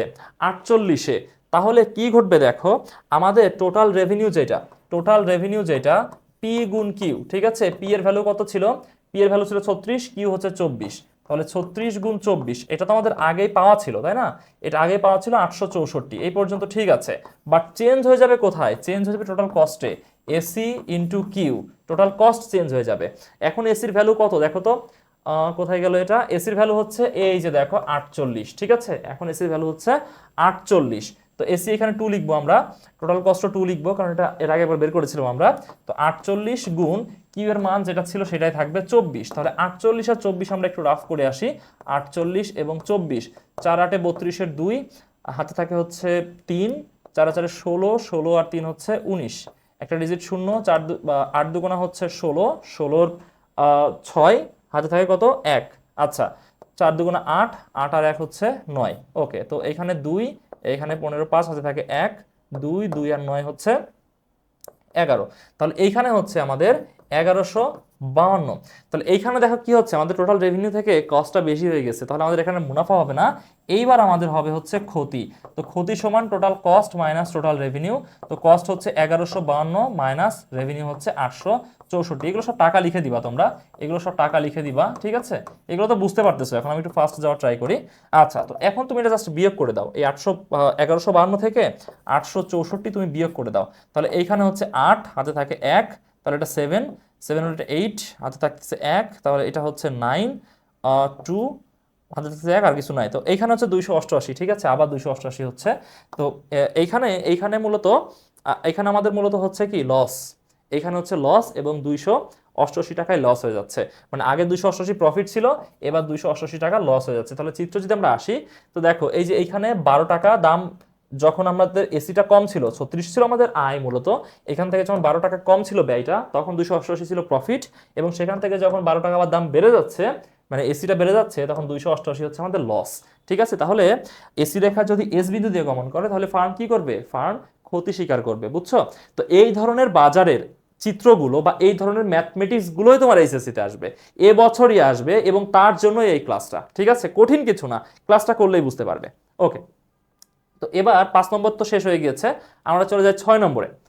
দেশের ভোগ ব্যয় অপেক্ষক C is equal to 100 plus 0.25y, বিনিয়োগ ব্যয় আই ইজ ইকুয়াল টু 100, সরকারি ব্যয় বা গভর্নমেন্ট কস্ট 50, এবং পরিবর্তিত বিনিয়োগ ব্যয় হচ্ছে 250। এগুলো দেওয়া আছে, এগুলো আমরা ম্যাথ করবো, আগে আমরা ক আনসার করি। ক নম্বরে বলতেছে ব্যয়যোগ্য আয় বলতে কি বোঝায় বা কি বোঝো? ব্যয়যোগ্য আয় মানে তুমি কিছু টাকা আর্ন করেছো, আমি ধরলাম যে তুমি 100 টাকা আয় করেছো, এই 100 টাকায় কি তুমি ব্যয় করতে পারো? কোনো অবস্থাতেই পারো না। তুমি যা আয় করো তার পুরাটাই ব্যয় করার অধিকার তোমার নাই। তাহলে বিষয়টা কেমন? বিষয়টা হচ্ছে যে এইখান থেকে তোমাকে কি করতে হবে, এখান থেকে তোমার কিছু টাকা ট্যাক্স দিতে হবে গভর্নমেন্টকে, ঠিক আছে, আরো কিছু তোমার পাওনা থাকে, মানে গভর্নমেন্টের আরো কিছু ইনকাম ব্রাঞ্চেস বা আরো কিছু তোমার বিধিনিষেধ আছে যে টাকাগুলো হক তোমার নাই, ঠিক আছে, অন্য কারো। তো এইগুলো এইগুলো বাদ দিয়ে যে বাকি টাকাটা থাকে সেগুলোকে বলা হয় ব্যয়যোগ্য আয়, মানে সেই টাকাটা তুমি ব্যয় করতে পারো তোমার ইচ্ছা মতো। তোমার আয় ধরলাম 1 লক্ষ টাকা, তার সেখান থেকে তোমার ট্যাক্স দিতে হবে বা অন্য কোনো আরো কিছু সরকারি বিধিনিষেধ থাকলে সেগুলো পালন করতে হবে, তারপরে যে বাকি টাকাটা সেটাই তুমি ব্যয় করতে পারো, সেটাকেই বলা হয় হচ্ছে ব্যয়যোগ্য আয়। অর্থাৎ মোট আয় থেকে তোমার ট্যাক্স বা অন্যান্য যে সরকারি বিধি নিয়ম আছে সেগুলো মানার পর যে তোমার কর্তৃত অর্থ থাকে বা নিট যে অর্থটা থাকে সেটাকে বলা হয় ব্যয়যোগ্য আয়, ঠিক আছে। খ নম্বরে বলতেছে জিডিপি ও জিএনপির মধ্যে পার্থক্য দেখাও। জিডিপি হচ্ছে কি, gross domestic product, right? GDP হচ্ছে গ্রস ডোমেস্টিক প্রোডাক্ট, আর জিএনপি হচ্ছে গ্রস ন্যাশনাল প্রোডাক্ট। তো গ্রস ডোমেস্টিক আর ন্যাশনালের মধ্যে পার্থক্যটা কি? ডোমেস্টিক হচ্ছে দেশের অভ্যন্তরে, আর ন্যাশনাল হচ্ছে কি দেশের অভ্যন্তরে এবং বাইরে। বুঝতে পারছো? অর্থাৎ এইখানে এক্সপোর্ট অ্যান্ড ইম্পোর্ট দুইটাই হচ্ছে কি থাকবে, ইনক্লুডেড থাকবে ন্যাশনালের ক্ষেত্রে। আর ডোমেস্টিকের ক্ষেত্রে এমন কিছু থাকবে না, এখানে শুধুমাত্র দেশের মধ্যে, এক্সপোর্ট ইম্পোর্টের কোনো সম্পর্ক এখানে নাই। অর্থাৎ জিডিপির এবং জিএনপির মধ্যে পার্থক্য হচ্ছে জিডিপি শুধুমাত্র দেশের অভ্যন্তরে একটি নির্দিষ্ট সময়ে মোট আয়কে বোঝায়, এবং জিএনপি হচ্ছে দেশের অভ্যন্তরে এবং দেশের বাইরে একটি নির্দিষ্ট সময়ের আয়কে বোঝায়, ঠিক আছে। জিডিপিতে এক্সপোর্ট ইম্পোর্ট যুক্ত থাকে না, আমদানি রপ্তানি যুক্ত থাকে না, জিএনপিতে সেটা যুক্ত থাকে। এভাবে জাস্ট হচ্ছে এক্সপ্লেন করবা। জিডিপি হচ্ছে তুলনামূলক ক্ষুদ্রতর ধারণা এবং জিএনপি হচ্ছে বৃহৎ ধারণা। এভাবে তুমি লিখলেই দুইটা থেকে তিনটা পার্থক্য দেখালেই হবে। উদ্দীপক হতে ভোগ রেখা অঙ্কন করো। তার মানে এই যে যেটা দেওয়া আছে C is equal to 100 plus 0.25y, এখান থেকে তোমাকে ভোগ রেখা অঙ্কন করতে হবে। তো আমরা ভোগ রেখা অঙ্কন করার জন্য সূচি নিয়ে নিই, জাস্ট দুইটা কলাম হইলেই হবে। এবং যেহেতু এখানে কোনো কিছু ফিক্সড করে দেওয়া নাই, তো তোমার কাছে মনে হয় যে যেই কয়টা নিলে একটা সুন্দর চিত্র অঙ্কন করতে পারবে সেই কয়টা আমরা নিয়ে নিব, মানে হচ্ছে রো। তো নর্মালি 4টা হইলেই ইটস ফাইন, তোমরা 4টা নিব। ওইটা উপরেটা হচ্ছে হেডলাইনের জন্য, এবং নিচে এই যে 1টা 2টা 3টা এবং 4টা, ঠিক আছে। ওকে, আচ্ছা। তো তো হচ্ছে আমরা প্রথমটাতে কি নিব? প্রথমটাতে নিব হচ্ছে জাতীয় আয়। ভোগ নির্ভর করে হচ্ছে জাতীয় আয়ের উপর, এবং এই দিকে লিখবো আমরা হচ্ছে ভোগ সমীকরণ। আচ্ছা, তো জাতীয় আয় কি দ্বারা প্রকাশ করা হয় বলতো? জাতীয় আয় প্রকাশ করা হয়, জাতীয় আয় প্রকাশ করা হয় ওয়াই দ্বারা, ঠিক আছে, ওয়াই দ্বারা। বা এখানে তো মূলত হচ্ছে যে ভোগ সমীকরণটা দেওয়া আছে দেশের ভোগ অপেক্ষক, মানে জাতীয় সবকিছু, এখানে ব্যক্তিগত কিছু নাই। ব্যক্তিগত থাকলে এখানে লেখা থাকতো ব্যক্তিগত, তখন আমরা জাতীয় আয় না লিখে শুধু আয় লিখতাম। আচ্ছা, আর এইখানে হচ্ছে তোমার আমরা লিখবো এই যে এইটাকে ভোগ অপেক্ষক বা ভোগের পরিমাণ। ভোগের পরিমাণ লিখলেও হবে, ভোগের পরিমাণ, ঠিক আছে, ভোগের পরিমাণ। ভোগের পরিমাণ লিখে আমরা ফর্মুলাটা পাশে লিখে দিব, C is equal to 100 plus 0.25y, ঠিক আছে, এইভাবে তোমরা পাশে লিখে দিবে। আচ্ছা, তো জাতীয় আয় একটা সময় আমি ধরতেছি 0, জাতীয় একটা সময় হচ্ছে 0, তারপর হচ্ছে 100, তারপর হচ্ছে 200, তারপর হচ্ছে 300। আমি এই স্টেজটা ধরলাম। একসময় জাতীয় আয় কিছু ছিল না, তারপর ধীরে ধীরে জাতীয় বৃদ্ধি পাচ্ছে। এখন এই ভ্যালুগুলো জাস্ট আমরা ওইখানে ইনপুট করব। তো তার জন্য আমরা এখানে একটু রাফ করে নিই। দেখো, C is equal to 100 plus 0.25y। Okay, তো এখন আমরা যদি দেখি যে এই জিরোটাকে ইনপুট দিই তাহলে কি হয়, 100 প্লাস 0.25 ইন্টু 0। আচ্ছা, তো 100 প্লাস 0 সাথে এটা গুণ করলে কত হয়, 0 হয়ে যায়। তার মানে আমাদের ভোগের পরিমাণ হচ্ছে 100। বুঝতে পারছো? তারপর আমরা এই 100কে ইনপুট দিব এইখানে, এই 0-র পরিবর্তে আমরা ইনপুট দিব কত, 100কে। তাহলে এইখানে আমরা 100 দিয়ে মাল্টিপ্লাই করি। তো 0.25কে 100 দিয়ে গুণ করলে শুধু 25 হয়, ঠিক আছে, শুধু 25 হয়। তাহলে এটা হচ্ছে 125। তাহলে এইখানে আমরা লিখবো কত, 125। তারপর আমরা 200কে ইনপুট দিব এই জায়গাটাতে। এবার আমরা 200কে ইনপুট দিব। তো দেখো যে এইখানে আমরা যদি 200 দিই, 200-র সাথে যদি আমরা 0.25কে গুণ করি তাহলে হয় কত। তো দেখো এটা যদি আমরা গুণ করি তাহলে হয় 50, ঠিক আছে। তোমরা ক্যালকুলেটরে গুণ করতে পারো যারা মুখে বুঝতে পারো না। 100 দিয়ে গুণ করলে 25, তার মানে 200 দিয়ে গুণ করলে হচ্ছে 50। আচ্ছা, তো এখন এটা যোগ করলে হয় 150। তাহলে আমরা এখানে লিখতেছি হচ্ছে 150। এবার আমরা এখানে 300 দিয়ে গুণ করব। এই 200 জায়গাতে আমরা কি করব, 300 দিয়ে গুণ করব। তো লেখো 300, এটার সাথে হচ্ছে লিখো, আমরা 300 লিখি। তো 300 লিখলে এখানে হয় 75, ঠিক আছে। তোমরা এই যে 3 25-এ হচ্ছে 75, আর 2টা শূন্যর জন্য দশমিকটা 2 ঘরের দিকে চলে যাবে, মানে 75 আসে। আচ্ছা, তো এটা যোগ করলে হচ্ছে 175। আচ্ছা 175, তাহলে আমরা এটা পেয়ে গেলাম। এখান থেকে আমরা এখন কি করতে পারবো, এখান থেকে আমরা চিত্র অঙ্কন করতে পারবো। ঠিক আছে, এখানে যে জিজ্ঞাসা করেছিল আমাদের যেটাকে ভোগ রেখা অঙ্কন করো, ঠিক আছে, তাহলে আমরা এখান থেকে এখন কি করতে পারবো, ভোগ রেখা অঙ্কন করতে পারবো। তো আমরা এখানে একটা ভোগ রেখা অঙ্কন করি, দেখি কেমন আসে ভোগ রেখাটা। আচ্ছা, তো ভোগ রেখার জন্য আমরা এই যে এইখানে একটা অক্ষ নিয়ে নিই, এক্স অক্ষ এবং ওয়াই অক্ষ, Y zero, Y dash, X dash এবং এক্স। আচ্ছা, তো এই দিকে থাকবে আমাদের জাতীয় আয়, আর উপরের দিকে থাকবে হচ্ছে কি আমাদের ভোগের পরিমাণ। ঠিক আছে, ওকে। তো জাতীয় আয় কত আছে, শূন্য থেকে 300 পর্যন্ত। তো এখানে তো শূন্য আছেই, তারপর হচ্ছে 100, তারপর 200, তারপর 300 এবং 400 পর্যন্ত নিচ্ছি সৌন্দর্যের জন্য, জাস্ট তাছাড়া কিছু না। 100, 200, 300 এবং 400। এইদিকে হচ্ছে আমাদের জাতীয় আয়। তোমরা জাতীয় আয় লিখে ব্র্যাকেটে ওয়াই লিখবে, আমি শুধু ব্র্যাকেটে ওয়াইটা লিখতেছি সময় বাঁচানোর জন্য। আচ্ছা, আর ভোগের পরিমাণ দেখো 100, 125, 150, 175। তো তুমি যদি এখানে নাও 100, এখানে নাও 125, তাহলে কিন্তু হবে না, কারণ ডিফারেন্সটার মধ্যে একটা কি থাকতে হবে, একটা ব্যালেন্স থাকতে হবে। তো এর জন্য আমি এটা আরো লম্বা করে দিচ্ছি, না হলে ব্যালেন্সটা হবে না। তো ধরো যে এই পর্যন্ত 25, এই পর্যন্ত হচ্ছে 50, হ্যাঁ এই পর্যন্ত 75, তাহলে 100 নিব আমি এই জায়গাতে এসে। ঠিক আছে, এটা হচ্ছে 100, এটা হচ্ছে 125, এটা হচ্ছে 150, এটা হচ্ছে 175। বুঝছো, মানে তুমি ধরো এইখানে নিলে 100, তারপরে আরেকটু গিয়ে নিচ্ছে 125, তাহলে তো হয় না, কারণ এতটুকু যদি 100 হয় তো এতটুকু 125 কি হতে পারে, হতে পারে না। তো এই এত দূর 100, তার মানে এখানে 25 ছিল। ঠিক আছে, এইখানে 25 ছিল, এটা হচ্ছে 25, এটা হচ্ছে 50। আচ্ছা, একটু কাছাকাছি হয়ে যাচ্ছে এবার, সরি একটু বড় হয়ে যাচ্ছে। তো এটা হচ্ছে 25, ঠিক আছে, তারপর এটা হচ্ছে 50, এটা হচ্ছে 75, এটা হচ্ছে তারপর 100। আমি একবারে লিখে দিচ্ছি তাহলে তোমাদের আরো সুবিধা হবে। তাহলে আমি এখানে লিখি 25, 50, 75, 100, 125, 150, 175। এটা হচ্ছে ওয়াই। তুমি 200 পর্যন্ত নিতে পারো, এখানে আমার জায়গা নাই, 200 পর্যন্ত নিলে সুন্দর দেখা যাবে। ওকে, তো ভোগ সমীকরণ আঁকার চেষ্টা করি আমরা। তো যখন আমাদের জাতীয় আয় কিচ্ছু ছিল না, তখন আমাদের ভোগ ছিল হচ্ছে 100। এটাই হয়, বুঝছো, জাতীয় আয় না থাকলেও, জাতীয় আয় 0 থাকলেও ভোগ ছিল কত, 100। একটা নির্দিষ্ট পরিমাণে ভোগ থাকে, এর কারণ হচ্ছে এটাকে বলে স্বয়ংভূত ভোগ, মানে আয় না থাকলেও মানুষজন কিছু জিনিস ভোগ করে। আচ্ছা, তো তোমরা তারপরে আসো যে জাতীয় আয় 100 হইলে আমাদের ভোগ হচ্ছে 125, জাতীয় আয় 100 হইলে ভোগের পরিমাণ চলে যায় কোথায়, 125-এ চলে যায়। তারপর জাতীয় আয় 200 হইলে ভোগের পরিমাণ 150, জাতীয় আয় 200 হইলে ভোগের পরিমাণ হচ্ছে 150। ঠিক আছে, তারপর জাতীয় আয় 300 হইলে ভোগের পরিমাণ 175, 300 হইলে 175। ঠিক আছে, আরেকটু দূরে যাবে, রাইট, এই পর্যন্ত। আচ্ছা, এইটা তো এখানে একটু যে অতিরিক্ত হয়েছে আমি মুছে দিচ্ছি, এইগুলো থাকবে না, এগুলো থাকবে না, জাস্ট ওইটা। ওকে, তো এবার তুমি এগুলো নাম দাও, এটা এ বি সি ডি এভাবে তুমি নাম দিয়ে দাও, এটাকে আমি এ বি সি ডি এভাবে নামকরণ করতেছি।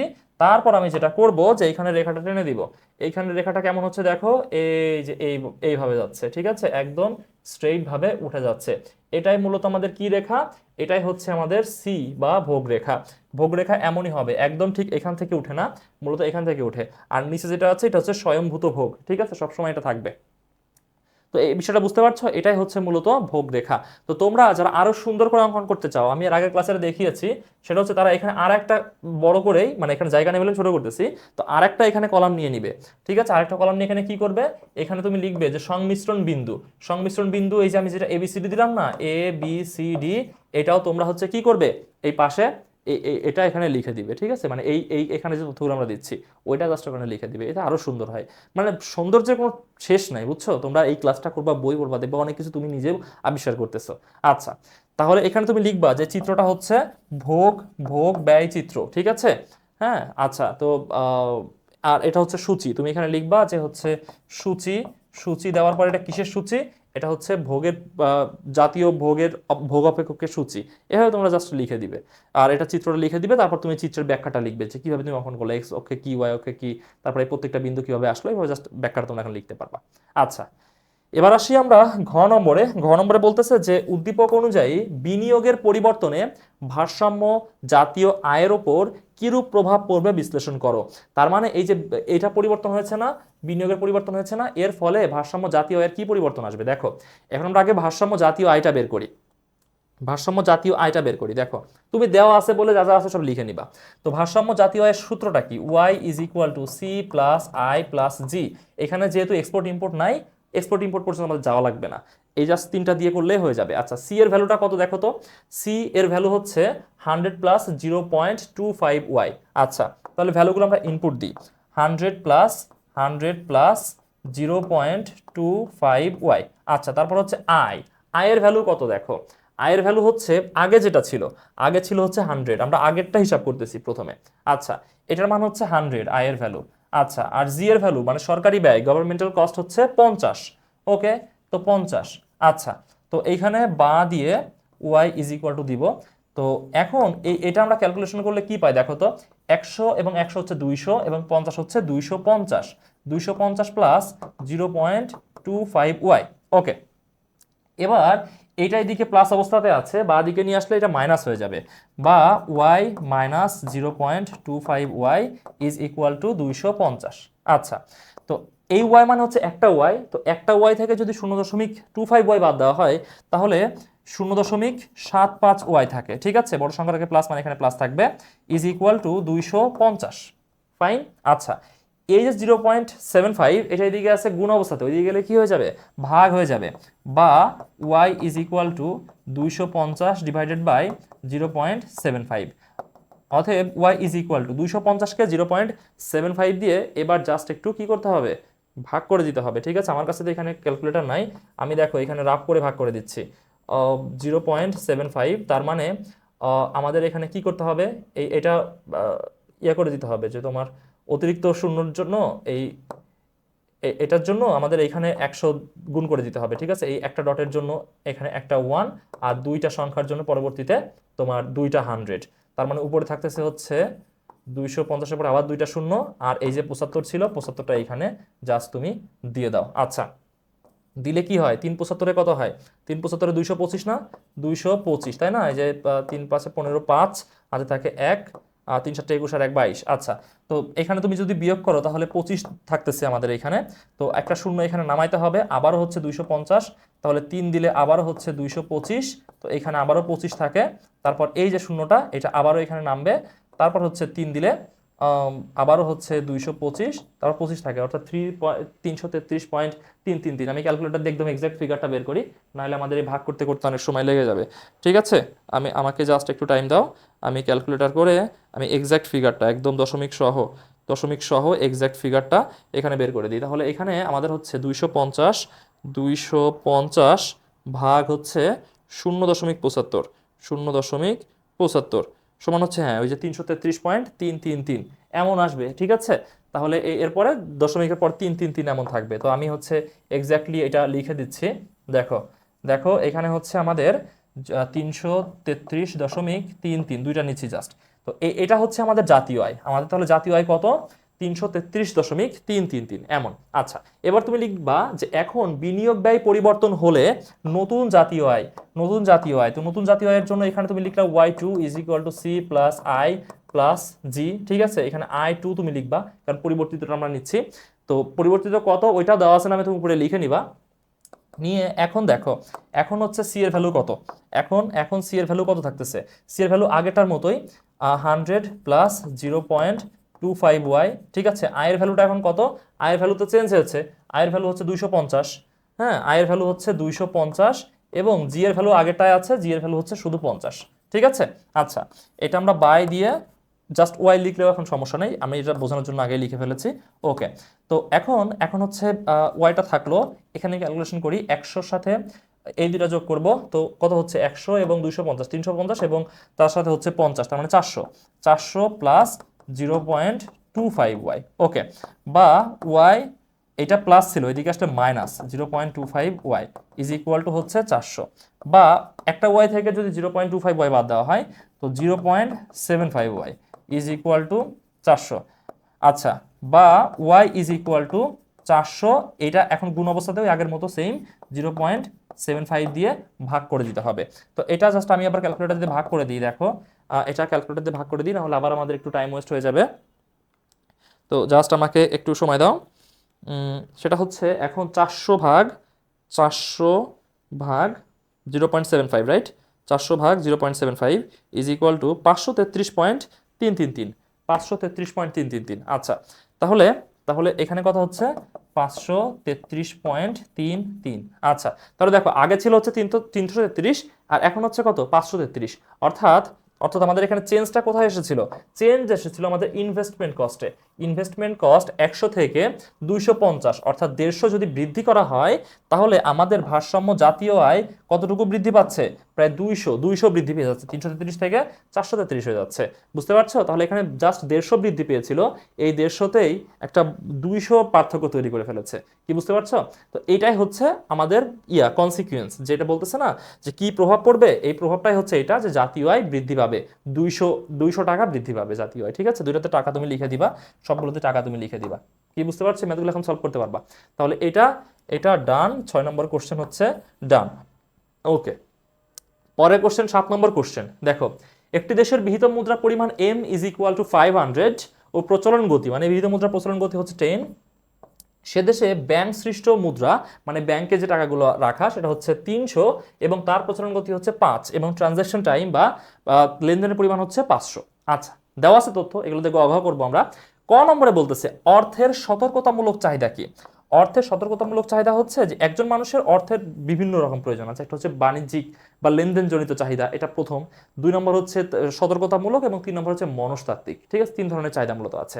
আচ্ছা, সতর্কতামূলক হচ্ছে যে মানুষ যে কোনো বিপদ থেকে রক্ষার জন্য অর্থ সংগ্রহ করতে চায়। যেমন ধরো যে তুমি কোনো দুর্ঘটনার কবলে পড়লা বা তোমার কোনো দুঃসময় আসলো, তোমার চাকরিটা চলে গেল বা কোনো একটা সিচুয়েশন আসলো যেখানে তোমার কিছু হঠাৎ করে টাকার প্রয়োজন হতে পারে সার্ভাইভ করার জন্য।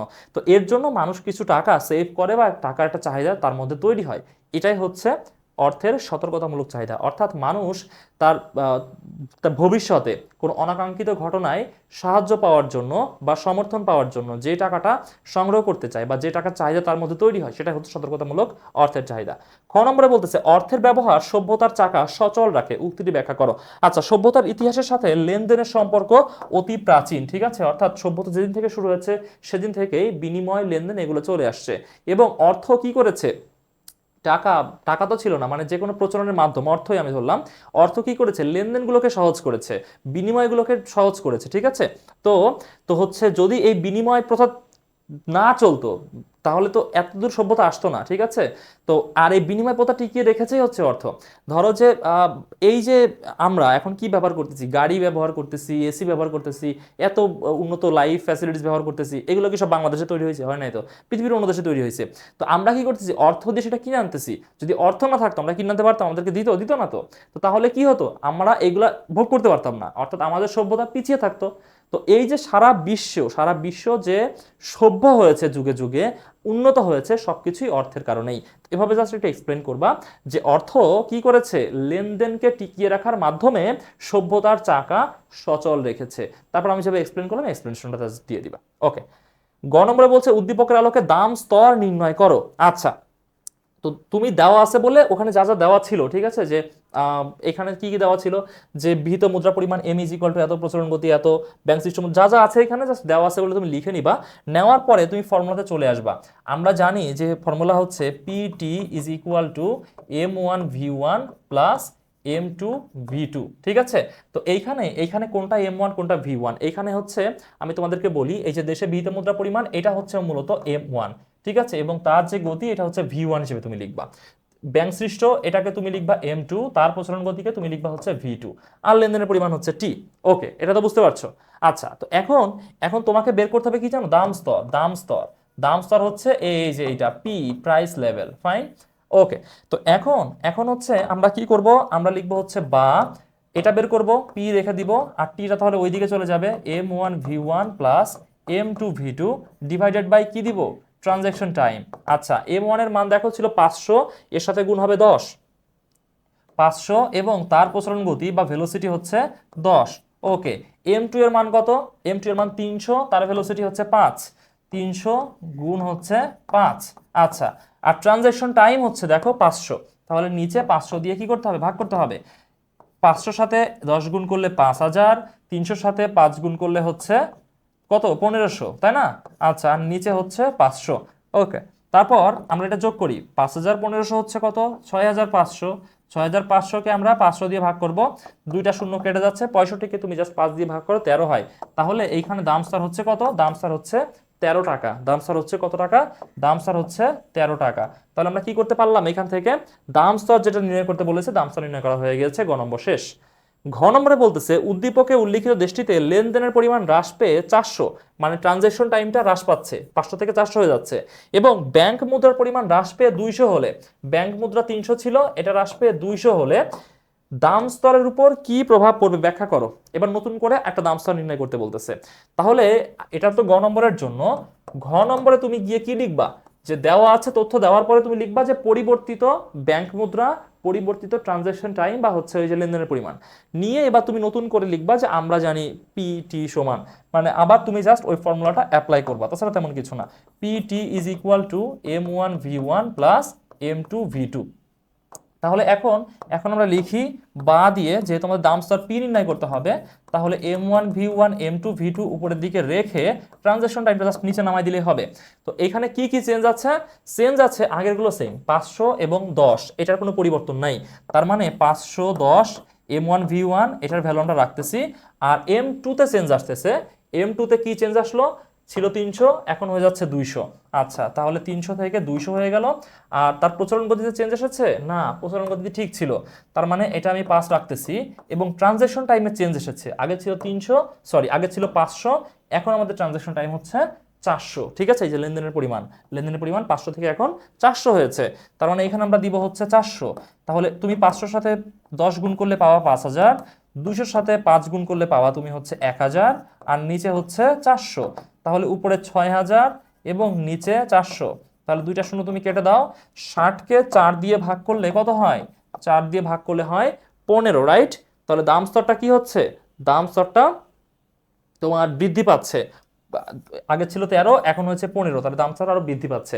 এখন তুমি বলবা যে হচ্ছে এইখানে কি হলো, টাকার পরিমাণ কমে গেল, টাকার পরিমাণ কমে গিয়েছে, তারপরেও কেন দাম স্তরটা বৃদ্ধি পেল? তো টাকার পরিমাণ যদিও কমেছে, কিন্তু ট্রানজ্যাকশন টাইমও তো অনেকটা কমে গিয়েছে। যেহেতু ট্রানজ্যাকশন টাইম কমেছে, এই কারণে তোমার একই সাথে কি হয়েছে, মানে দুইটা চেয়ে আরো বেশি দাম স্তরটা একটু লিফটেড হয়েছে। তো এখন হচ্ছে কত দাম স্তর আমাদের? 15, বুঝতে পারছো? তো এই ম্যাথমেটিক্সটাও খুবই গুরুত্বপূর্ণ, প্রচন্ড গুরুত্বপূর্ণ।